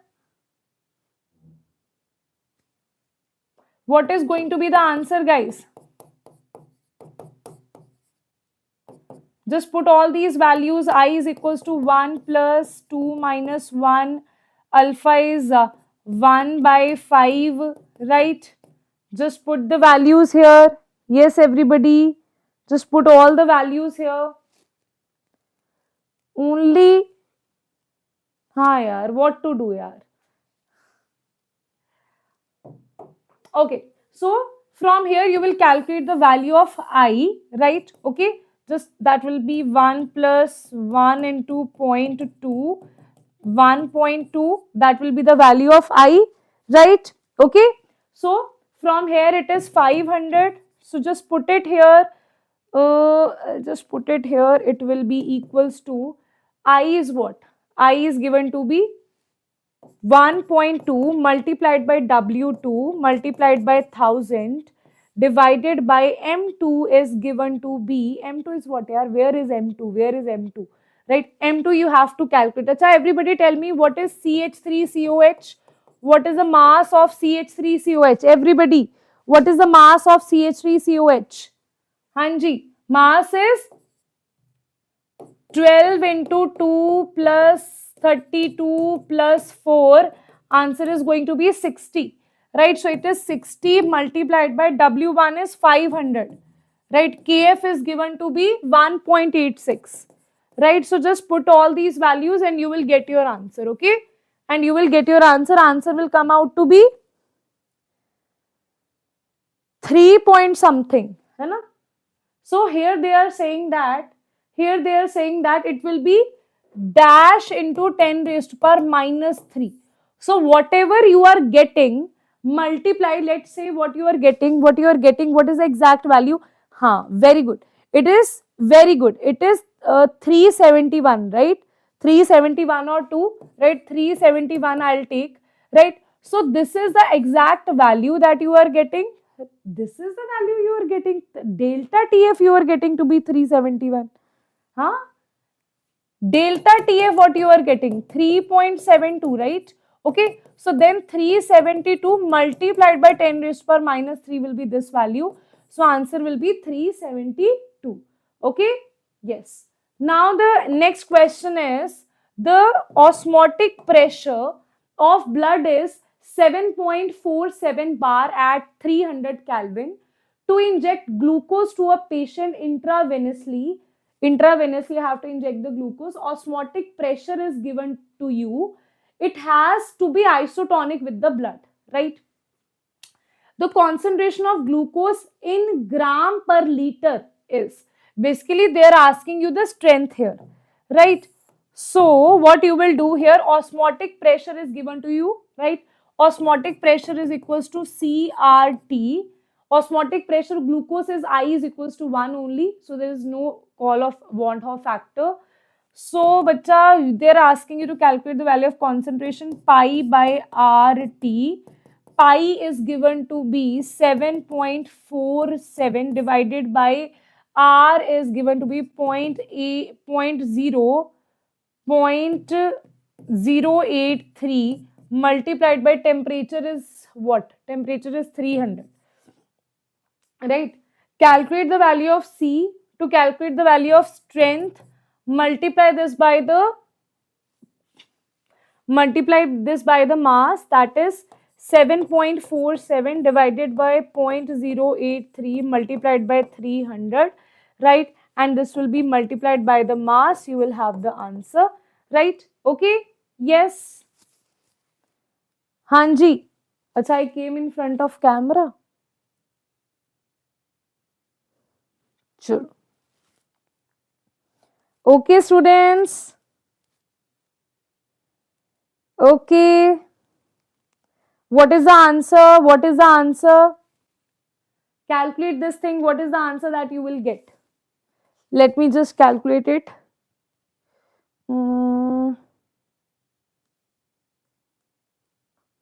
Okay. It is coming out to be 54 gram per liter. Okay. It is coming out to be 54 gram per liter. Right. Okay. Next question is, a solution containing, next question is a solution containing 2.5 into 10 raised to power minus 3 kilogram of solute dissolved in 75 this of water boils at this, the molar mass of the solute is. Okay. Now, a solution containing this much of solute, right? W2 is given to you, right? W2 is given to you, that will be 2.5. W2 will be 2.5 gram. Okay. In gram, we have to take it dissolved in this much. Acha.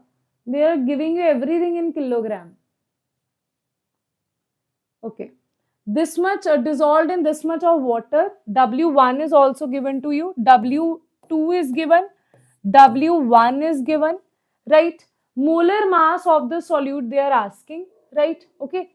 Molar mass of the solute they are asking. Delta TB, is it given to you?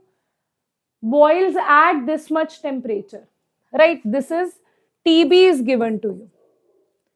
TB is given to you. TB is nothing but it is TB minus TB naught is equals to molality into Kf. What is molality?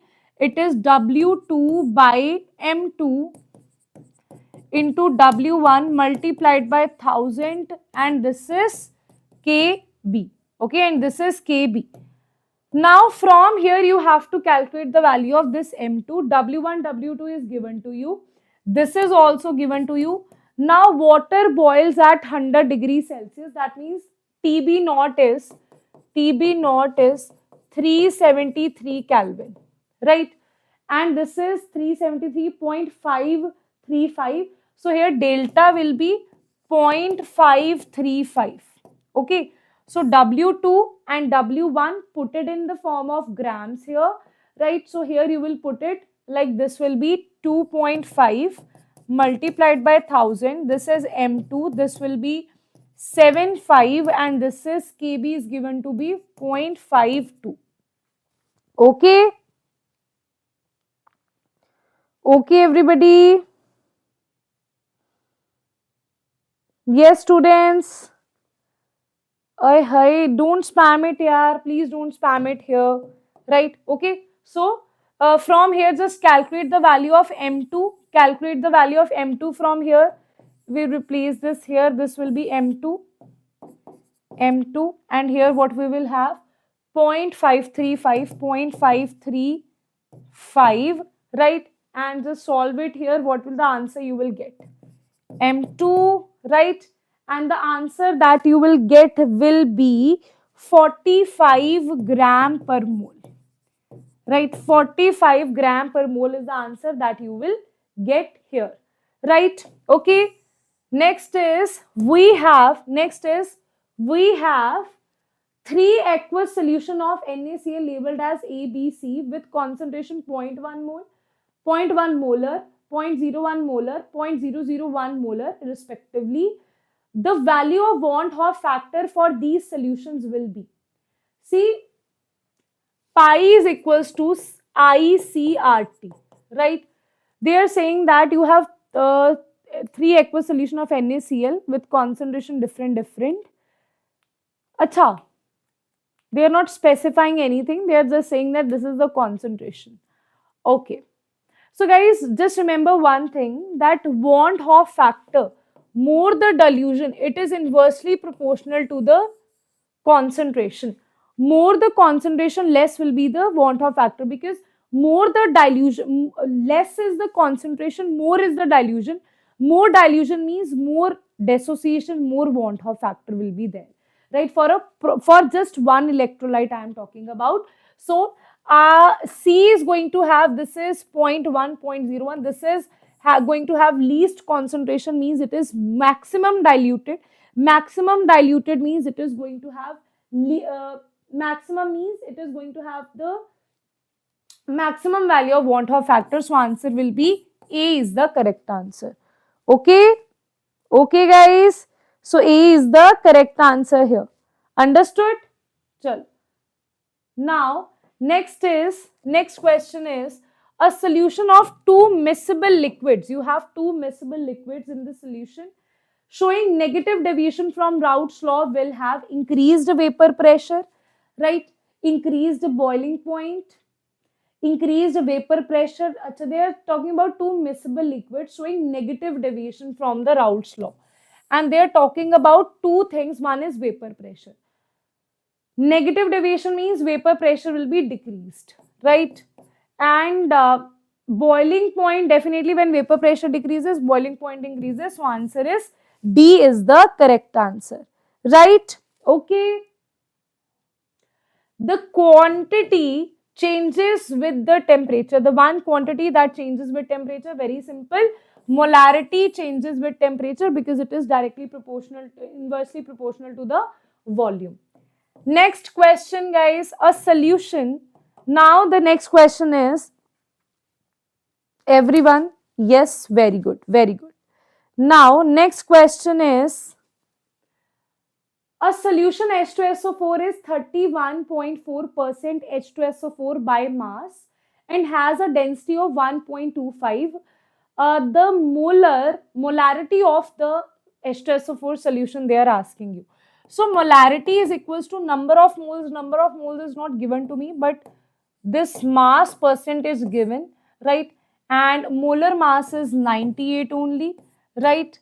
Volume is not given to me, but if I take weight of, this is the mass, na? So in 100 gram of solvent, right, you will have 31.4 gram of this.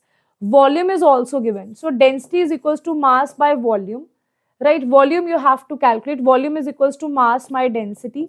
Mass by density. Mass is what? Mass is given to be this one only. Mass is W1 by density. W1 is 100 by density is what? 1.25. So this will be 100, right, divided by 1.25. Now this will be in milliliter only because this is in gram per milliliter. This will be in grams. This is in gram per milliliter. So answer will be in milliliters only. So we don't need to multiply it by 1000. Wait a minute. Yes, we need to multiply it by 1000, right? Because this is in milliliters, right? Okay. So here answer will be this. This will be the molarity. Just solve this equation, right? And you will get your answer. Right? Solve this and you will get your answer, guys. Everybody solve this thing. Very simple question, right? Okay. Solve this and you will get your answer. Right? Okay. Got it? Answer is what? 4. Very good. So answer will come out to be 4 molar. Okay. Okay. Next question is, next is molality of 0.8. They are saying molality of 0.8 molar. That means molality they are asking you, molarity they have given, right? Density is also given, right? Molar mass of H2SO4 you already know. So it's a very, very simple question based on direct formula, right? Based on direct formula. Yes, guys. Hanji. So what is the formula? Molarity is equals to 1000 into molarity divided by 1000 into density minus mass of solute, molar mass of solute multiplied by molarity. So 1000 into 1000 multiplied by 0.5.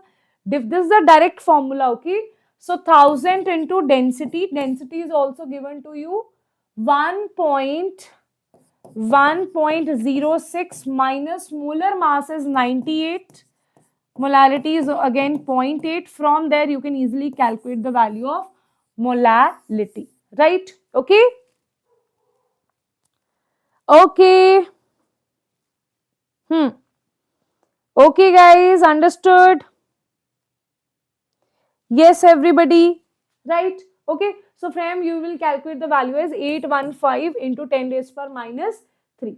Acha, why minus 3? Because it is given to us 10 raised power minus 3. So we have to calculate this in the form of 10 raised power minus 3 only, right? Okay, most of the questions are like that only. Next question is very, very simple. If a substance A dissolves in a solution of mixture, right, B and C with their respective number of moles of this is this, mole fraction is. Mole fraction of what they are asking you? Mole fraction of C. Mole fraction of C is Nc by Na plus Nb plus Nc. So answer will be B is the correct answer, right? Okay. Acha, next question is identify the mixture that shows positive deviation from the Raoult's law. Positive deviation from the Raoult's law. Positive deviation means the interaction should be less or more.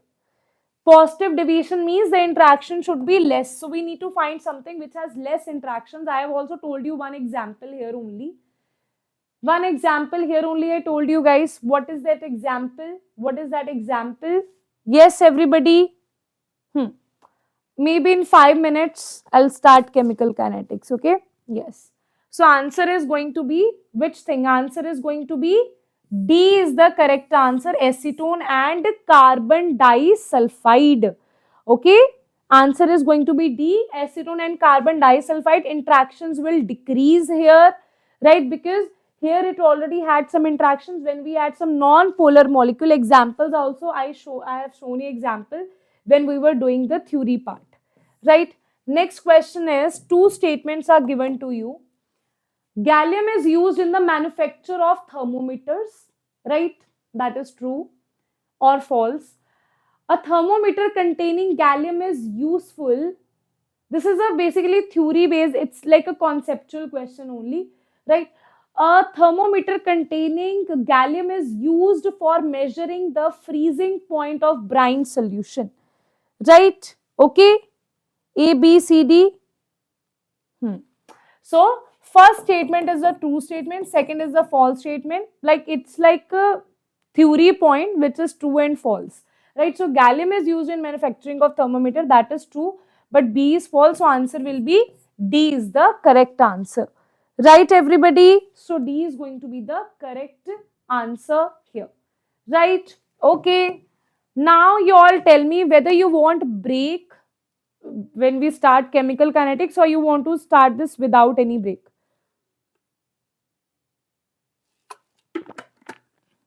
Do you want to have break now or without any break you want to start this? Because once I start, then so it will take me time. Okay. Once I start, then it will take me time. But this theory is not that much here because the formulas are very less, right? Okay. At 8:15, you want me to start? Small break, ma'am. Okay, small break. Okay. Okay, so okay, so okay, Samol, I'll tell the ma'am to do that. I think ma'am was not well few days, so that is the reason, right?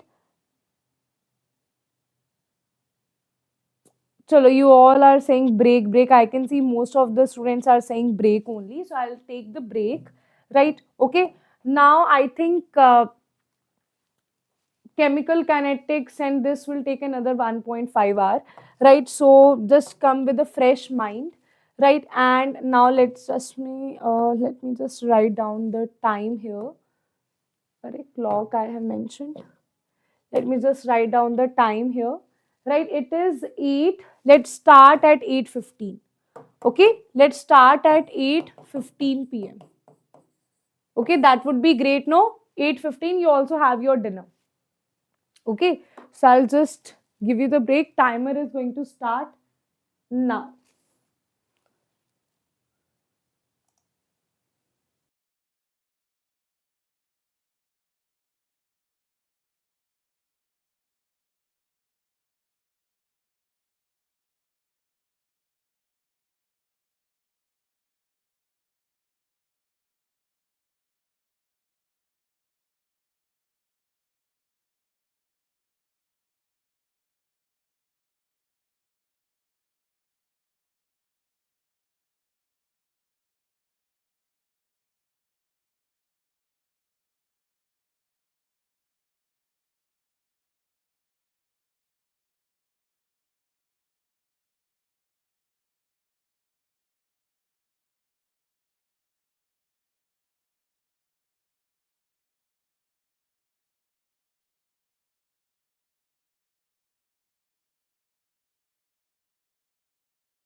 Okay, so yes, students, am I visible to everybody?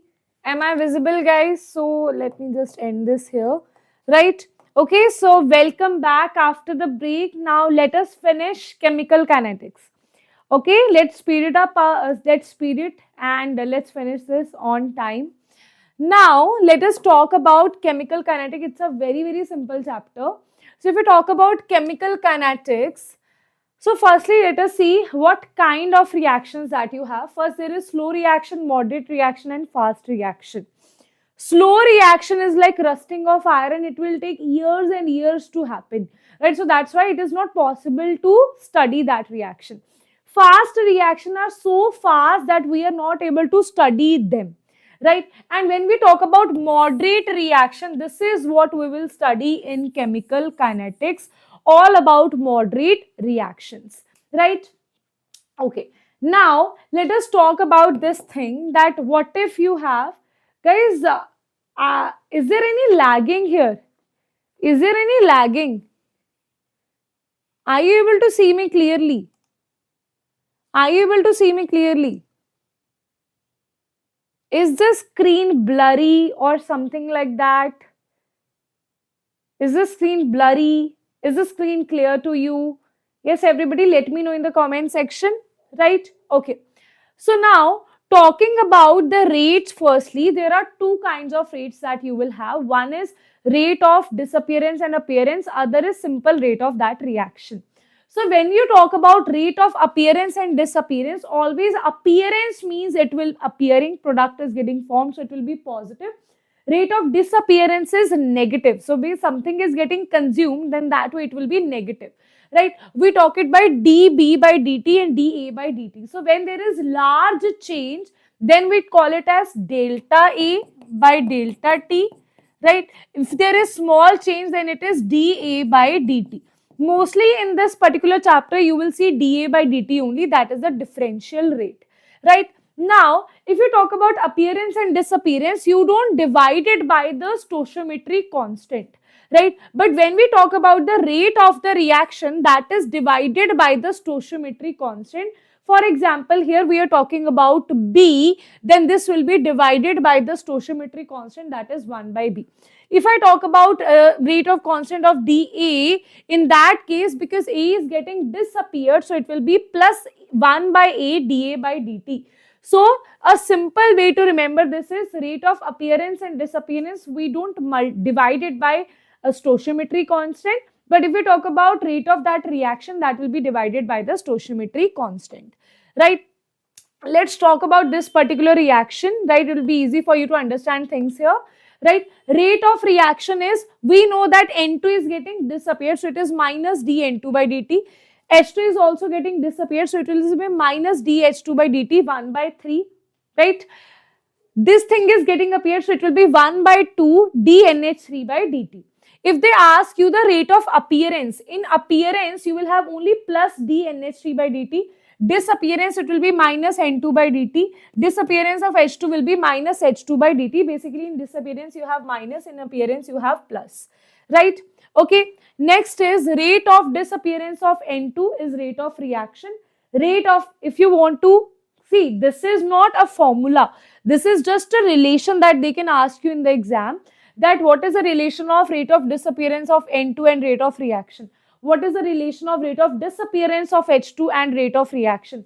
What is the relation of rate of appearance of NH3 and rate of reaction? So from here, comparing these 2 points, you can calculate the relation between them, right? Okay, yes. Definitely, Keofin, definitely I know, right? We are employees, we work in the same company, so definitely we know each other, right? Okay, so next is this one. Next is elementary and complex. So elementary reaction is a simple reaction, right? That takes part in just one step, right? And order of reaction here is, order means the sum of the stoichiometries that you will have in the rate law. What is rate law? Rate law is equals to R into K, A raised to power X and B raised to power Y, and order of the reaction is X plus Y.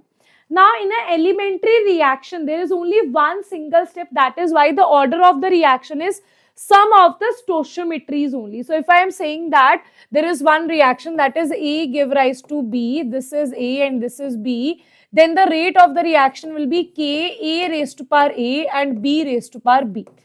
But if I am saying that there is a complex reaction, then rate will be equals to K, A raised to power X and B raised to power Y. In this case, this X plus Y may or may not be equal to the sum of stoichiometries, right? So in a complex reaction, rate determining step is the slowest step, right? Okay. So may or may not be equals to slowest step is the rate determining step here. Okay. Slowest step is the rate determining step here. Next is units. If we talk about the units of rate, if we say rate, what is rate? It is dA by dt, dB by dt. It is basically change in concentration by change in time, right? So units are always going to be, concentration is mole per liter and time maybe in seconds, maybe in minutes, maybe in hours. According to that, the units can vary, right? But the units of rate constant, ma'am, what is rate constant? This is rate constant. This thing is called rate constant. This is called rate constant. So rate constant, the units will vary accordingly. Units of rate constant will be rate constant units of rate divided by concentration raised to power n. Right? If you solve this, you will get this general formula. You will get this general formula for the units of rate constant, that is mole per liter 1 minus n per second. That is the units. N is the order of the reaction. You put the order 1, 2, 3, 0. According to that, you will get the units, right? If time is mentioned in minutes, so it will be per minute. If time is mentioned in hours, so it will be per hour.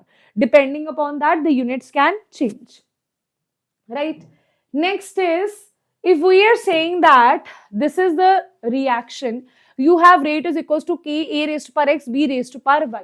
Right, because it is dependent on the reactants, but I don't know how they are dependent on it, right? I don't know how they are dependent on it, so I'm just writing X, A raised to power X, B raised to power Y. Now, in this case, always remember X plus Y is the order of the reaction and K is equals to mole per second, mole per liter 1 minus n per second, that is the general units, and T half is directly proportional to A naught 1 minus n. So these are few general formulas that you need to understand about half-life period and the units of K. Two general formulas you need to understand here, right? Next is the formulas of zero order, first order, second order reaction. So zero order, don't get into the derivations here, right? Okay, don't get, okay, thank you Mohammed, thank you so much students, thank you Beta. Okay, and so now, guys, I have no idea. You can just check on the live session here, right? So zero order reaction is basically the formula is rate constant is equals to initial. R naught is the initial rate. Some people mention it by A naught also. Totally your choice how you want to mention it. A naught minus A by T, or you can say R naught minus R by T. R is the final concentration. A naught is the initial concentration. T is the general time. T half is the half-life period, that will be R naught by 2K, right? R naught is the initial concentration. This is for zero order reaction. For first order reaction, we have K is equals to 2.03 log A naught by A, initial by final. T half is equals to 0.693 by K, right? Another formula of T half. Mostly the questions are asked on first order reaction. Second priority is zero order reaction. Second order reaction, very rarely you will see the question. Very, very rarely. So this is T, this is K is equals to 1 by T, 1 by R minus 1 by R naught. T half is 1 by R naught into K.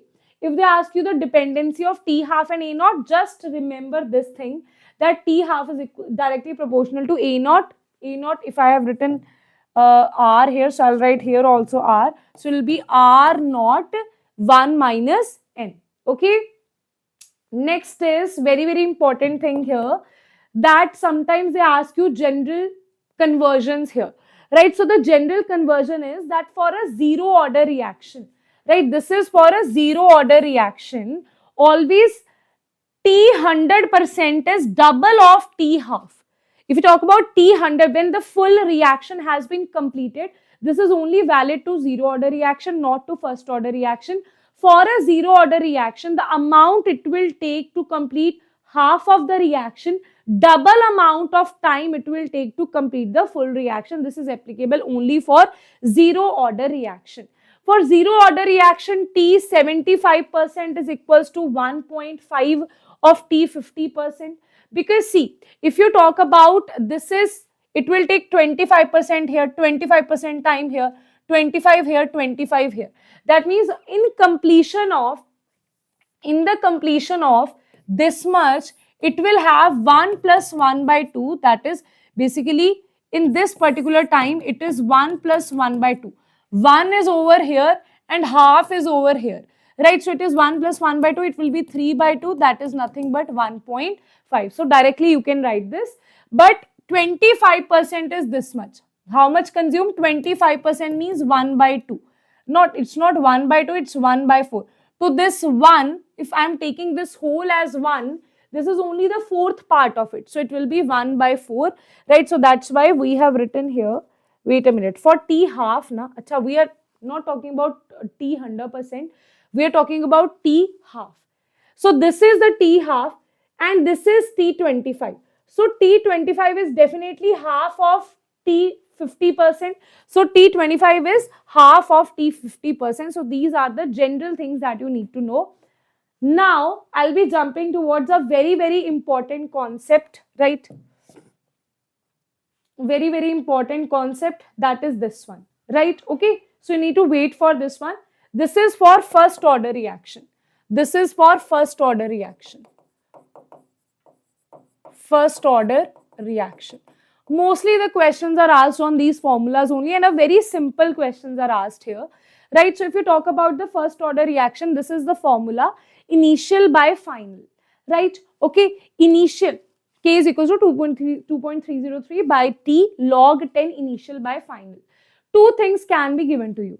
Either though they will give you the value of initial and final concentration. If initial and final concentration is not given to you, then what they will do, they will give you the percentage. They will say this much percent is consumed, this much percent is left behind, right? If this much percent, they are saying X is consumed. So for percentage, initial you will take it as 100 and you will take X amount, you will subtract for the final. Final will be from 100, you have taken out X percent here, right? Now, if they ask you that this much fraction has been consumed, then the initial thing that you will take is 1 and how much is taken out here, that is X amount is taken out here. So, it will be 1 minus X. What if they say this much amount is left? If they say Y percent is left behind, that means this is initial and this is Y is the final, right? If they say Y fraction of 1 by 4th is left behind, 1 by 5th is left behind. So that will be 1 initial and 1 minus X is not given to you. They are saying this much is left behind. So final is given to you. That will be Y here. Okay, right?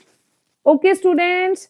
Nikhil, please don't spam here, beta. Please don't spam here, right? Okay. Now, let us see this particular thing. It's a very, very important thing. From here, a lot of questions are asked for JEE, right? If you see this, this is again a chart of first order reaction only, right? In first order reaction, it's not like T half is dependent, right? So basically, here what will happen if you talk about T half here, it is A naught 1 minus N.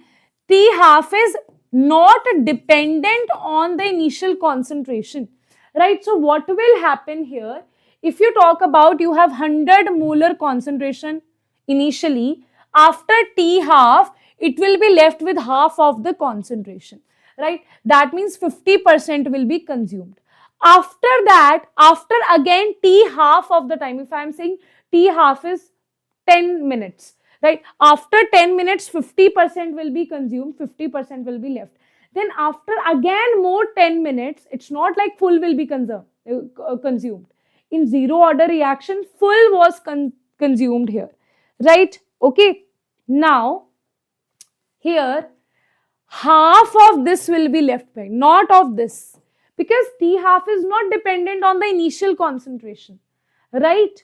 Okay, so half of this amount will be consumed. That means 25 will be left behind.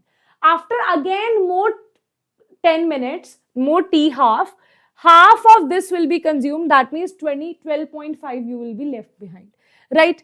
Again after tea half time, again half of this will be consumed, you will be left with 6.25. Again with tea half of this is consumed, you will be left with 3.1. Again after tea half, you will be left with 1.5. So in this way, first order reaction will never come to the completion. This is the statement that is said. Half life, the first order reaction, it will never come to complete, like complete thing will be consumed. It will never happen here, right? Okay, so that is why we say there are some very important, very important formulas, right, that they directly ask you, right? You can do the derivation here, but I would say just remember these things, right? Especially about this one, especially about T 99.9% is equals to 10 of T half. This question has been directly asked in your JEE. Those who knew the answer, they directly solved the answer, but those who didn't solve all these things before only, then it took time to solve in the exam. So I would advise you, because they will ask you between these four formulas only. T 99.9% is 10 time of T half. It will never come to 100% completion. T 99.9 is 10 times of T half. T 75% is 2 times of T half.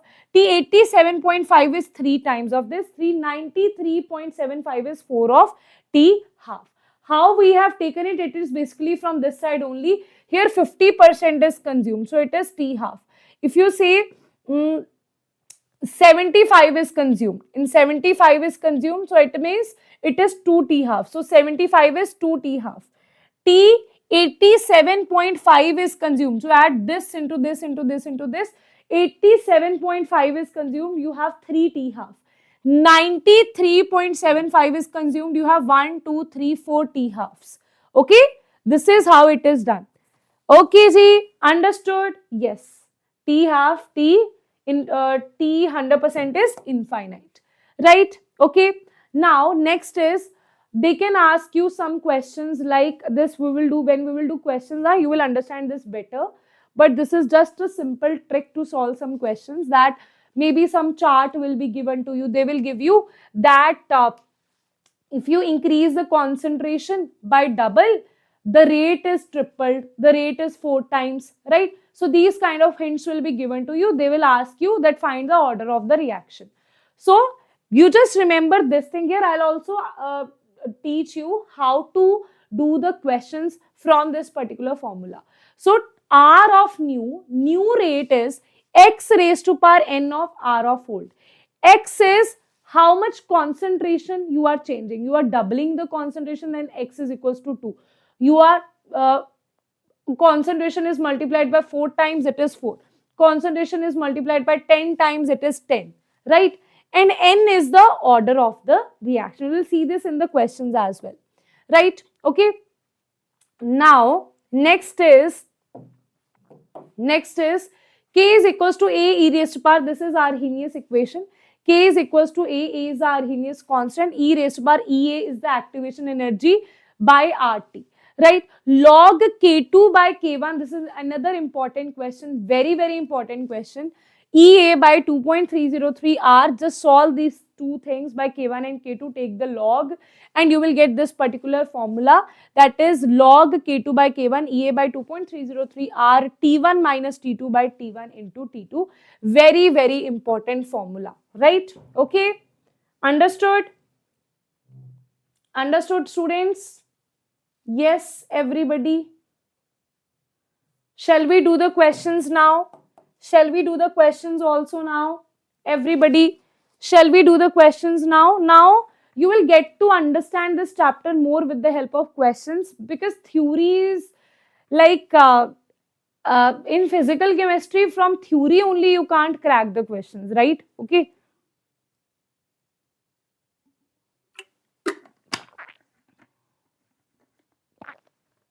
Okay, Ji. Yes, students. Everybody, I am waiting for your green hearts in the comment section, guys. I am waiting for your green hearts in the comment section. Yes, ready, ready, steady, India, go. Okay. So here the question first is, question number 1 is, let's complete this in 30-40 minutes. Okay, let's do this in next 30-40 minutes so that you get free by 9 or 9:10. You can have rest and do your own practice after that. The following data were obtained during the first order reaction of thermal decomposition of, first is, what if they don't give you this is a first order reaction, all the decomposition reactions are mostly first order reactions only, at constant volume. This is given to you. The rate constant of the reaction is this one. Rate constant they are asking you, right? At time 0, initial total pressure is this one, that is P naught. At time t, wait a minute, this is time na? Huh. This is time, total pressure is this one. Achha, this total pressure is given to you. Total pressure, this is also total pressure. Now, at time 0, the total pressure, at time 0, that means when the reaction has not been started, then the total pressure is 0.1. Okay? Then the total pressure is 0.1. Very good, very good, very good. So guys, here what you will do, just solve this with this method that you have A, right? Okay, just I'll just draw it. A, this is 2B, this is C.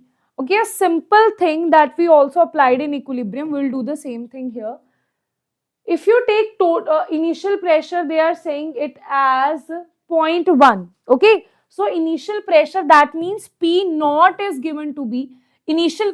See, they are not saying the initial pressure of initial pressure of A is 0.1, but they are saying the total pressure initial at time 0 is 0.1. At time 0, there is no B, there is no C in the solution. That means in the initial state, when the time is 0, the total pressure is nothing but it is the pressure of A only. So that is 0.1, here it is 0, here it is 0. After that, let's say X% of it is consumed, right? Okay, X also we will find out. 0.1 minus X, this is stoichiometry is 1, stoichiometry is 2, it is 2X, here it is X. Now, total pressure, here what they are saying, here bachas just write it here, time is given to be 0, at this point time is given to be 115, right?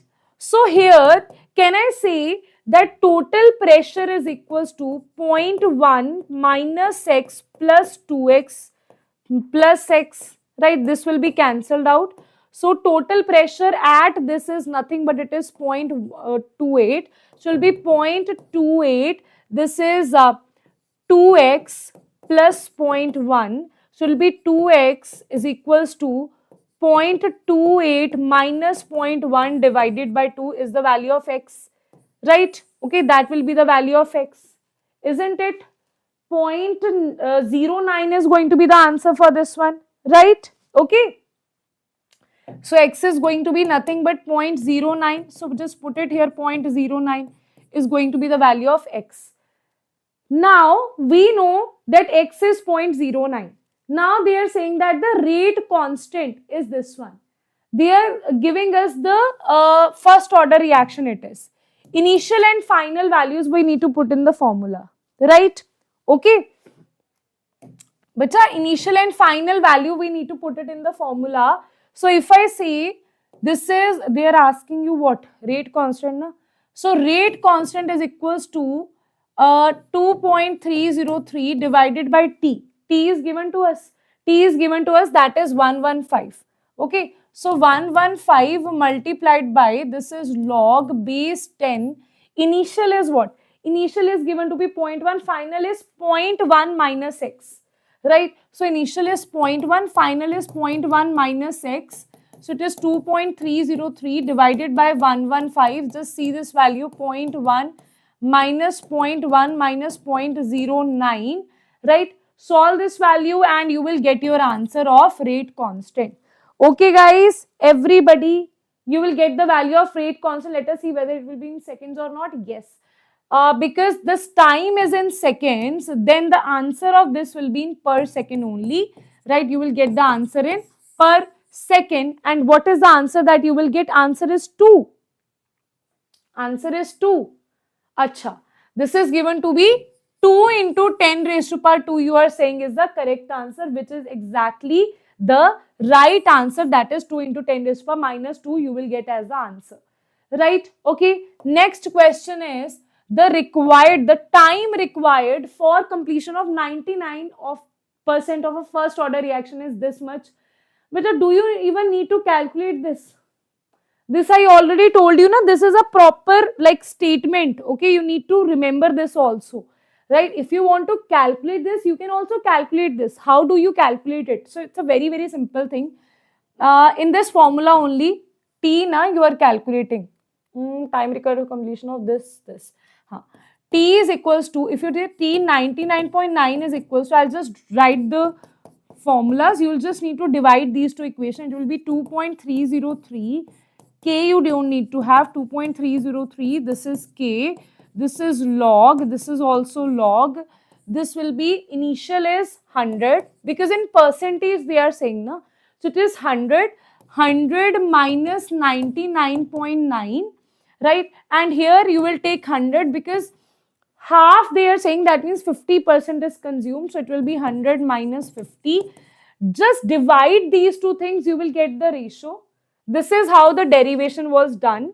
Just divide these two things, take a log, this will be cancelled, this will be cancelled. I am just dividing these two things, right? What you will get, T 99.9% is equals to 10 of T half. Okay? Okay, you can do this full derivation, but that is not needed. Okay, that is not required, right? Okay, chalo.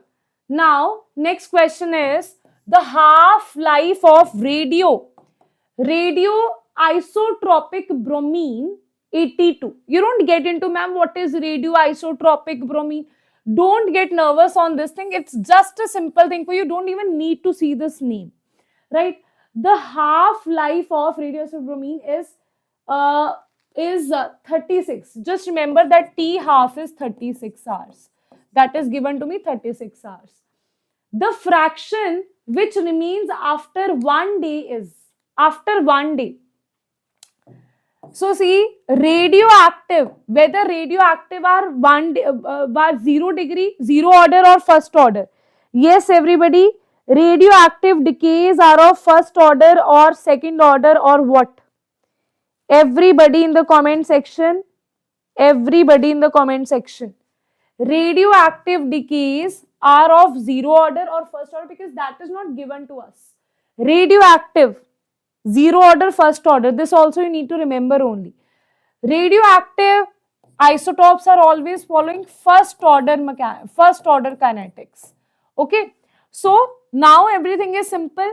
This will be T half is equals to 0.693, or you can calculate the value of K here. K is equals to, this is T half, right? K will be, you will solve the value of K in per hour only, right? Because this is in hour, so it will be per hour. After that, just put it here. They are asking you the fraction which remains after 1 day. After 1 day, the fraction that remains, na? So it will be K is given to you, right? K you can calculate from here. 2.303 divided by T. T, you know, T is going to be, beta K you can calculate. Everybody let me know in the answer. It is following first order. T is given to be 1 day. 1 day means in hours it is 24 hours, right? This is K. This is log initial. Fraction. Achha, tell me in fraction what I told you. In fraction you take initial value as 1. In fraction, you take initial value as 1. In percentage, you take initial value. You can take anything. It's just so that you don't get confused, right? So I have taken it as 1. This is 1 minus X. X amount is consumed. They are asking that what amount is left. That means they are asking you 1 minus X. The value of 1 minus X you have to calculate from here. So can I say this will be, what is the value of K? What is the value of K, guys? Achha, 63 the answer. What is the value of K? Should I put the value of K as it is only? So T half is what? T half is what? T half is given to me 36. So I'll just put the value of K as it is, right? So K will be 0.693 divided by 36. It will come here. So it will be 24, 2.303, right? Okay. This will be minus log of 1 means minus 1. Okay. So it will be minus. So it will come to this side. It will be minus over here, right? So this will be minus over here, minus. From here, you need to find out the value of this thing, right? Take minus over here, take the anti-log after that, right? Okay, take the anti-log after that, take minus over here, minus will be here, right? After that, take the log is this side. Arey yaar, everything is getting messed up. Chalo. Take the log over here, right? This you will take the log, it will become 1 minus x only, right? After that, x will be equals to, this will be minus, this is 1 minus x, no, this will be equals to 1 minus x. And they are asking the value of 1 minus x only. So just calculate this value. Okay? Okay, guys? Understood?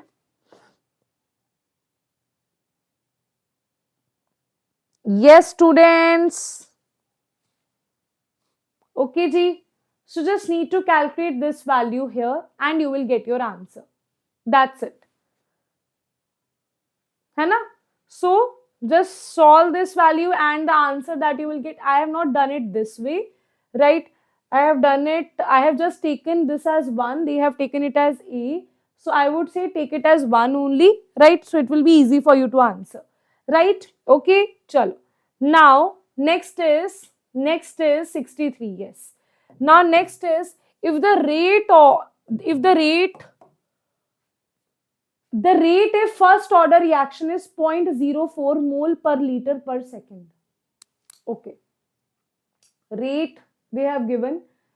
First order, this wait a minute. The rate if first order reaction is this at 10 minutes and this at 20 after initiation. Acha, two rates are given to you, right? 2 times are given to you. Half-life of the reaction they are asking you. First order reaction, just calculate the value of K. If you calculate the value of K, right, K is equals to, we know that T half is equals to 0.693 divided by K. So, from these two things where R1 is given to you and T1 is given to you, R2 is given to you and T2 is given to you. You just need to use that formula and calculate the value of K here. Right? Okay, guys? Okay, students? Hanji. Okay, so just use this formula 2.3. This is also a derived formula. Instead of T, we will write T2 minus T1. And instead of initial and final, you will write rate of, just write rate of 1 divided by rate of 2. Right? Now you know it is a simple question because 2.303 T2 minus T1. T2 is what? T2 is what? T2 is 20 minus 10. Right? You will get in minutes only. Okay? Because half-life is also asked to you in minutes. So just put it in minutes only. Rate of 1 is going to be 0.04. This is 0.03. Okay? So it will be log 4 minus log 3. Put the value of log 4, log 3. Solve this equation. You will get the value of K. Put it there. You will get the value of T half. Okay? Okay, Ji. Okay, everybody. Is that clear? Is that clear, guys? So, simple. Just put it over here. You will get the answer. Right? Okay. Next question is, you have NO2 required. Now they are saying NO2 required for a reaction is produced by decomposition of N2O5 in CCl4. Okay. Firstly, let us see what they are asking you, what is given to you. NO2, they are saying that you have NO2. NO2 required for a reaction is produced by decomposition of N2O5 in CCl4. Right? Okay. Yes, students? Huh. Now, as by this equation is given to you. This is decomposed in presence of CCl4. The initial concentration of N2O5 is 3 mole per liter, and it is this after 30 minutes. Initial is given to you. After 30 minutes, it is given to you. Rate of formation of NO2 is this much. Value of X. Achha, you have to calculate the rate of formation of NO2. Okay. Rate of formation of NO2 you have to answer. Rate of formation of NO2. Right? Okay. Okay, everybody. So, can I say I need to find out the relation between N2O5 and NO2, right? So, rate of reaction is equal to, if this is disappearing, it will be minus 1 by 2, or I'll just write it here only. Rate of reaction is equals to minus 1 by 2. This is dN2O5 by dt, right? Is equals to, this is in formation, so it will be plus 1 by 4. Rate of reaction we divided by mole, so this is dNO2 divided by dt. Now guys, as you can see, N2O5, there are so many things that are given to you, right? Initial concentration of this is 3 per mole, and it is this after 30 minutes. So clearly so many things are given to you, and they are asking you this thing. Rate of formation, that means they are asking you this particular thing. So that is equals to, wait a minute, I'll just write it here, dNO2 by dt is equals to minus of 2. What is this change? That is 2 from this to this, na? It is final is 2.75 minus 3, right? That is how they will become positive. Time is 30, right? Time is 30, right? Per minute only they are asking. They have given this in per minute, so I don't need to convert it into anything else. Now, to beta, just solve this value, right? Solve this value. It will be 0.25 divided by 30, right? Okay. Okay, ji. So, here it will be, what will be the answer? 0.5 divided by 30, right? That is going to rate of formation of X. You have to calculate it in this amount, that is X into 10 raised to power minus 3. So calculate this value and, no, approximately you can't, na. Here though you have to find out the exact value only, because integer type of question it is, na, X into 10 raised to power minus 3. So what you will do, let's suppose here it is coming out to be 1667, है ना? So then to convert it into 10 raised to power minus 3, you also have to divide it by 10 raised to power minus 3. That means here it will be 1.667 into 10 raised to power minus 2, they are saying, na. Wait a minute, what is the answer that is coming? Answer is coming out to be which thing? Answer is coming out to be 166, is it?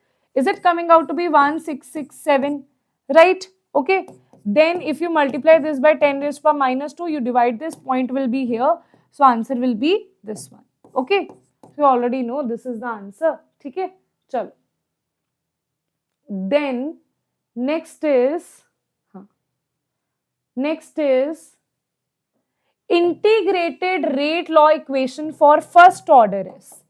Integrated rate law equation for first order gas phase reaction is given by, initial is given to you, PT total is given to you. Simple question, again a simple question, beta. This is a very simple question, right? So let us see this here.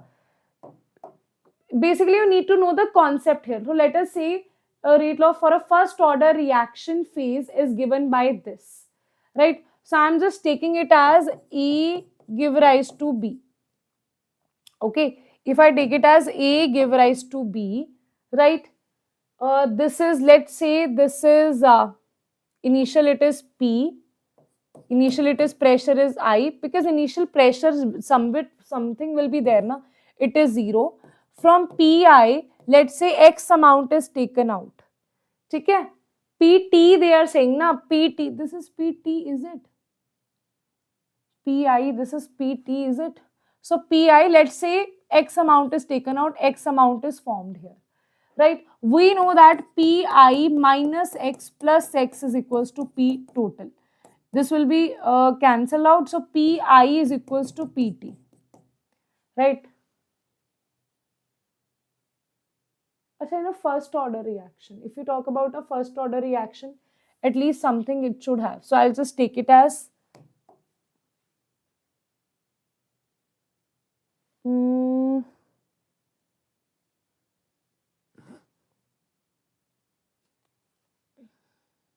first order, because here though it will turn out to be something else only if I solve it here, because they have not given us some question here, some reaction they have not given us here, so it will be PT only.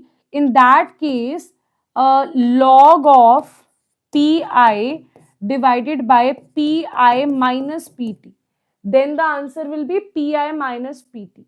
Pi minus PT is nowhere to be seen here. That means this is not the reaction they are talking about, right? Okay. So what we need to do, we need to take some other reaction. So I'll take it as, I'll take AB plus C. Okay, this is the reaction that I'm taking. Now I'm saying that you have initially you have P naught, this is 0, this is 0. From P naught you have taken out X amount, X amount, X amount, right? Now total pressure at time T is going to be this. So PT is equals to P naught minus X plus 2X. So X is going to be PT minus P naught. X is going to be PT minus P naught. Basically what I have taken naught, they have taken it as I. So I'll just put it as I only. This is I naught, this is I, this is I. Okay, this is also I. Right? Now everything else will be same. Log will be log Pi divided by, what is this? P naught minus X is what? PT plus Pi. This is also I, okay? So it will be Pi log of divided by 2Pi minus PT.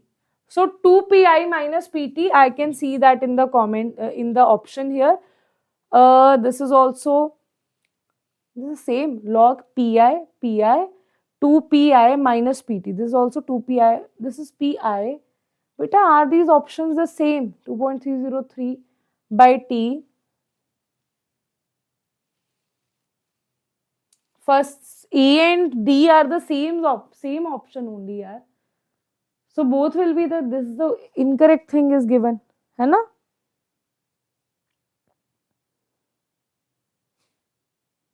हाँ, A and D are the same option only, है ना?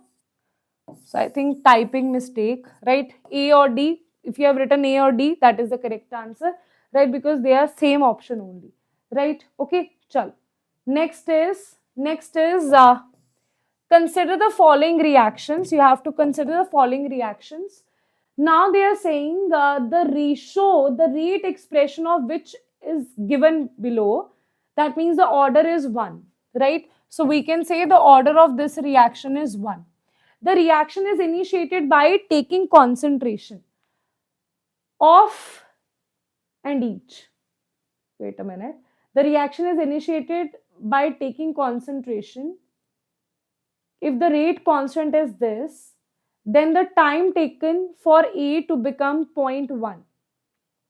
Rate constant is given to you. Then the time taken for A to become 0.1 is. I think they have written here the initial concentration should be 0. I think so that they have written this thing here.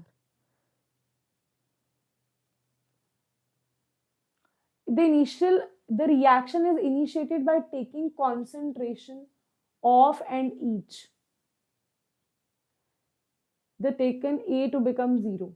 So let's take that, let's assume, because here there is some mistake over here, right? Maybe in the typing or maybe somewhere. The reaction is initiated by taking concentration. I'll just write it here. Concentration as unity, right? Concentration as unity, right? Now, let us say this is the question, right? Okay, this is the question. You are taking the concentration unity. So it will be, they are asking you T is equals to 2.303. What is K? K is given to you, that is 4.6 into 10 raised power minus 2. It is log unity and this is 0.1, right? They are saying that to become this it has become. So answer will be, just solve this and you will get, because this is in seconds, so this also you will get it in seconds, right? Okay. Okay guys, chalo. Now next question is, during the kinetic study, see these kind of questions, this is what I was telling you. Basically, though, mostly questions are asked based on numerical, like simple formula, some hint will be given to you. Sometimes they ask you these kind of questions where they give you some table, right? Some concentration B, A and B variation, some experimental data they will give you. They will ask you the order of this reaction, right? And they are interesting questions, okay? It's like a puzzle only. So, as you can see here, 0.1, if nothing I change here, it is 6 into 10 raised power minus 3, right? Now, I want to take any of it is at constant. If I keep B as constant, B is constant, now it will tell me with respect to A, I am multiplying this by 4. If concentration is increasing here, this thing you need to apply. That rate of nu is equals to rate of old x raised to power n. Now I am increasing the concentration by 4 times. Okay, 4 times it is increasing. Order of reaction with respect to A I need to find out. Right, just write it here. It is with respect to A. Right, with respect to A. So it is increasing 4 times. Right, it is increasing 4 times. It is increasing. Again, it is increasing 4 times, isn't it? Again, it is increasing 4 times. 6. Okay. है ना बेटा? Again, it is increasing 4 times now. So can I say that one equation I can draw from that formula, other equation can be R of n is equals to R of old rate into 4, right? That means order with respect to A is equals to 1. Can I say that order with respect to A is equals to 1? If I compare these two things, that n must be equals to 1, only then this is possible, right? Now I'll do the same thing for B. Okay, with respect to B, I'll do the same thing here with respect to B. Yeah, with respect to B, just erase this thing here now. Okay, with respect to B, what you need to do, take A as constant. Can I say A is constant anywhere? Yes, over here A is constant. If A is constant, I'll be able to answer it with respect to B. If I multiply, if I double this, that means if Rn become equals to Rho x raised to power n, where x is doubled, so that means x is 2, it is 2 raised to power n. Now they are saying this is 7.2 into 7.2, how much it is increasing by this? 72.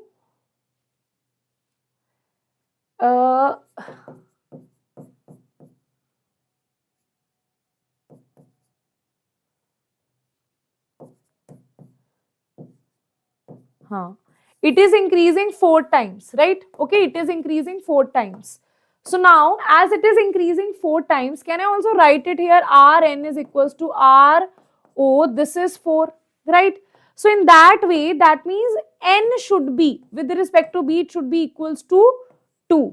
Only then this is possible. If this is 2, only then 2 raised to power 2 will be equals to 4, right? So that means order of this reaction will be equals to A1, B2. So answer will be 3 is the order of the reaction. Okay. Okay guys, chalo. Next is the time required for, this is I think repeated question. No, this is not the repeated question. The time required for 99.9% of a first order reaction is this times the time required for 90% of completion. Okay. So what you have to do here, how you have to solve here, beta, same thing you will apply here, same formula, calculation only. So no, it's not a that twisted kind of question, all calculations you have here, right? So it is T 99.9 is equals to, I'll not put the value of K from here and there. So I'll just solve it as 2.303 divided by K. This is log, this is 100 divided by 100 minus 99.9. This is T of 90% is equals to 2.303 by K. This is log 100 divided by 100 minus 90. And you just divide these two things. If you divide these two things here, what you will get? They will get cancelled, right?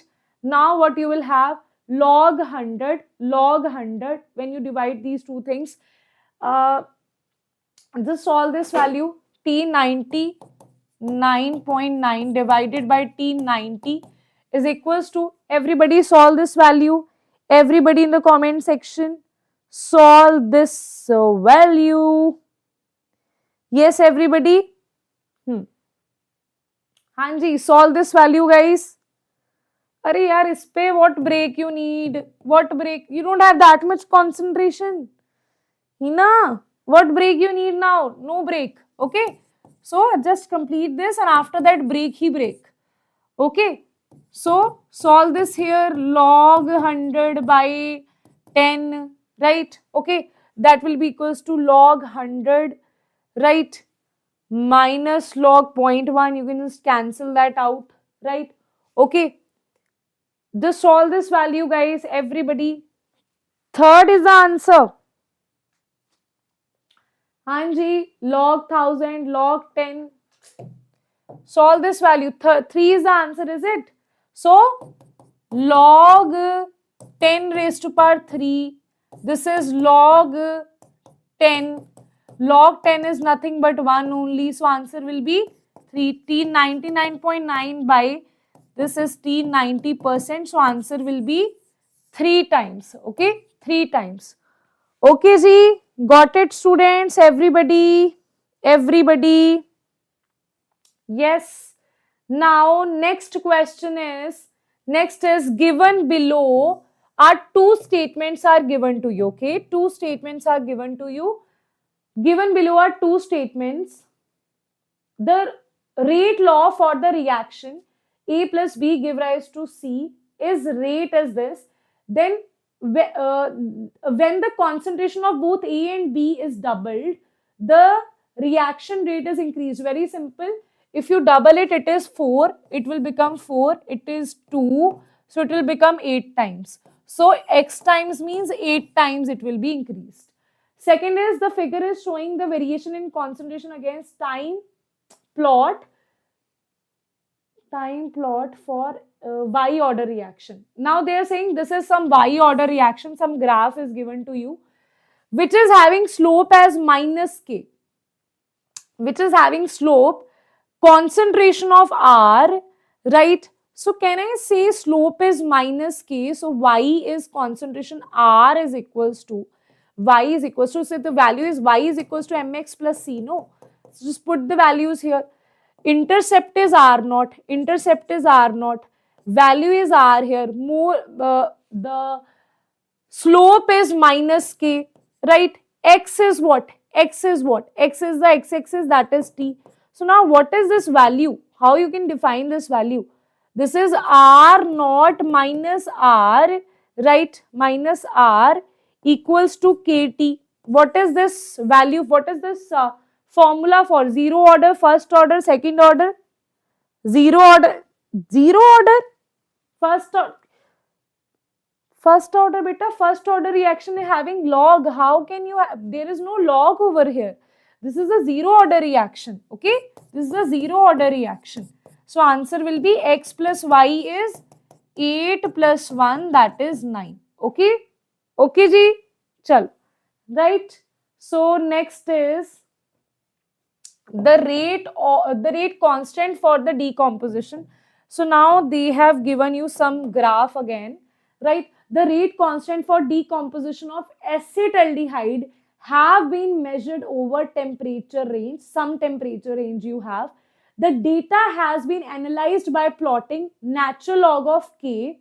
This is natural log of K versus this is 10 raised to power 3 by T. Okay, the value of activation is this, you don't have to see which is the temperature range.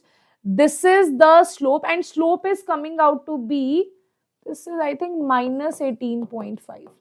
The slope is coming out to be minus 18.5. The value of activation energy they are asking you to calculate, right? The value of activation energy they are asking you to calculate.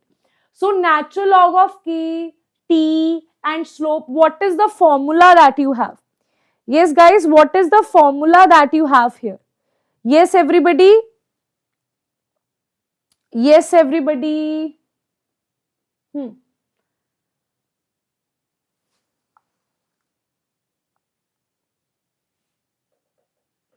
Very good. What is the formula? K is equals to A e raised to power minus EA by RT. If you want to solve this in natural log, this will be natural log of K is equals to natural log of A minus EA by RT. Right? Now they are saying that this is the y-axis, this is y-axis, right? This is the intercept, and they have given x-axis as 10 raised to power 3 by T. So I have to multiply this with 10 raised to power 3, and then I also have to divide this with 10 raised to power 3. This is the y-axis that you have. This is, this is the x-axis that you have. That means slope will be equals to minus EA by R into 10 raised to power 3. Here it is minus 18.5, right? So just compare these two values. Just write, you can just write it here, slope, right? So here it will be, they are asking you EA. EA will be equals to 18.5 multiplied by 10 raised to power 3 multiplied by R. They are also given you the value of R, 8.31, right? So just put this and you get your answer, okay? Yes, guys? Hanji, is that clear? Is that clear to everybody? Is that clear, guys? Is that clear?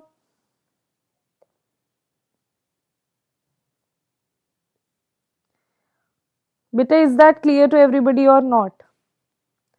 Approximately 154. Acha, very nice, yeah. Approximately 154 is the answer. Very good. Acha, next is the rate constant for the first order reaction is given by. Rate constant of first order reaction.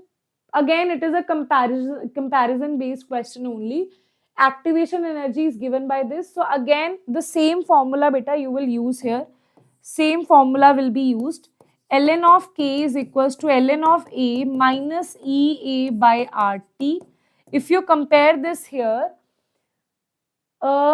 EA by RT, you can say EA by RT equal to, it means EA by RT equals to 2 into 10 raised to power 4 by T. T will cancel each other. So answer will be EA equals to 2 into 10 raised to power 4 into 8.314, right? And this is what you will get. Okay? Okay, again you will get the activation energy here. Right? Okay, ji. Okay, guys.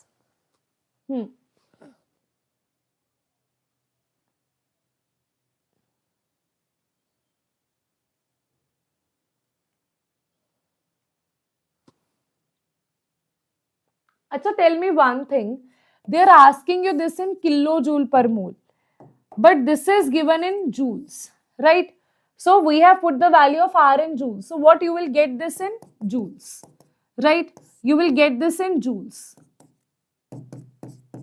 So here you have to convert it into kilojoules, right? Okay, so remember that point, that you also have to convert this into kilojoules, right? So just don't answer it in joules, also convert it into kilojoules, right? Okay, right? So just multiply by 10 raised to power minus 3 and you will get your answer 166, right? Next is, okay, some A to B product is given to you. If formation of compound B follows first order kinetics after 70 minutes, the concentration of A was found to be half of its initial concentration. That means T half is given to you, right? What else? Then the rate constant of the reaction is a very, very simple question, okay? So K is equals to this is first order reaction only, na, 0.693 divided by T half. So T half is given to be 70. The value of X, this is in seconds, okay? So this is in seconds, so you have to convert it into seconds, right? Okay, so now this will be per second, this will be your answer. Okay, now the answer they are asking you x into 10 raised to power minus 6. So the answer will be converted to 10 raised to power minus 6. Okay, the answer, guys, it will be converted to 10 raised to power minus 6. Got it, everybody? Yes, students, that will be converted to 10 raised to power minus 6. Okay, what is the answer? Yes, I'm waiting for your answers in the comment section. What is the answer that you will get? Solve this thing here and the answer.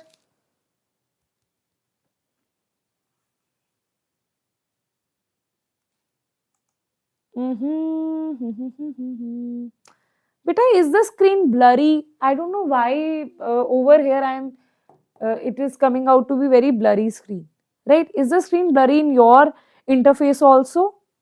It is coming out to be 165. Wait a minute, let me see. Very nice. It is coming out to be 165. Very good. Very good. You answered it correctly. So, very good, students. Shabash. So, we have completed chemical kinetics and solution chapters today. Right. I really hope that you enjoyed this. Now, we are left with redox reaction and electrochemistry. Again, a very, very scoring chapter of physical chemistry. Right. Okay. So, that's it. Right, so that's it for today. And guys, as you all know that for your juniors, for your friends also, right, and also if you are preparing for 2026 or 27, then guys, this is for you. Enroll for our 2-year JEE NEET Pro course, right, where you will get the basics of 10 CBSE revision batch for totally free.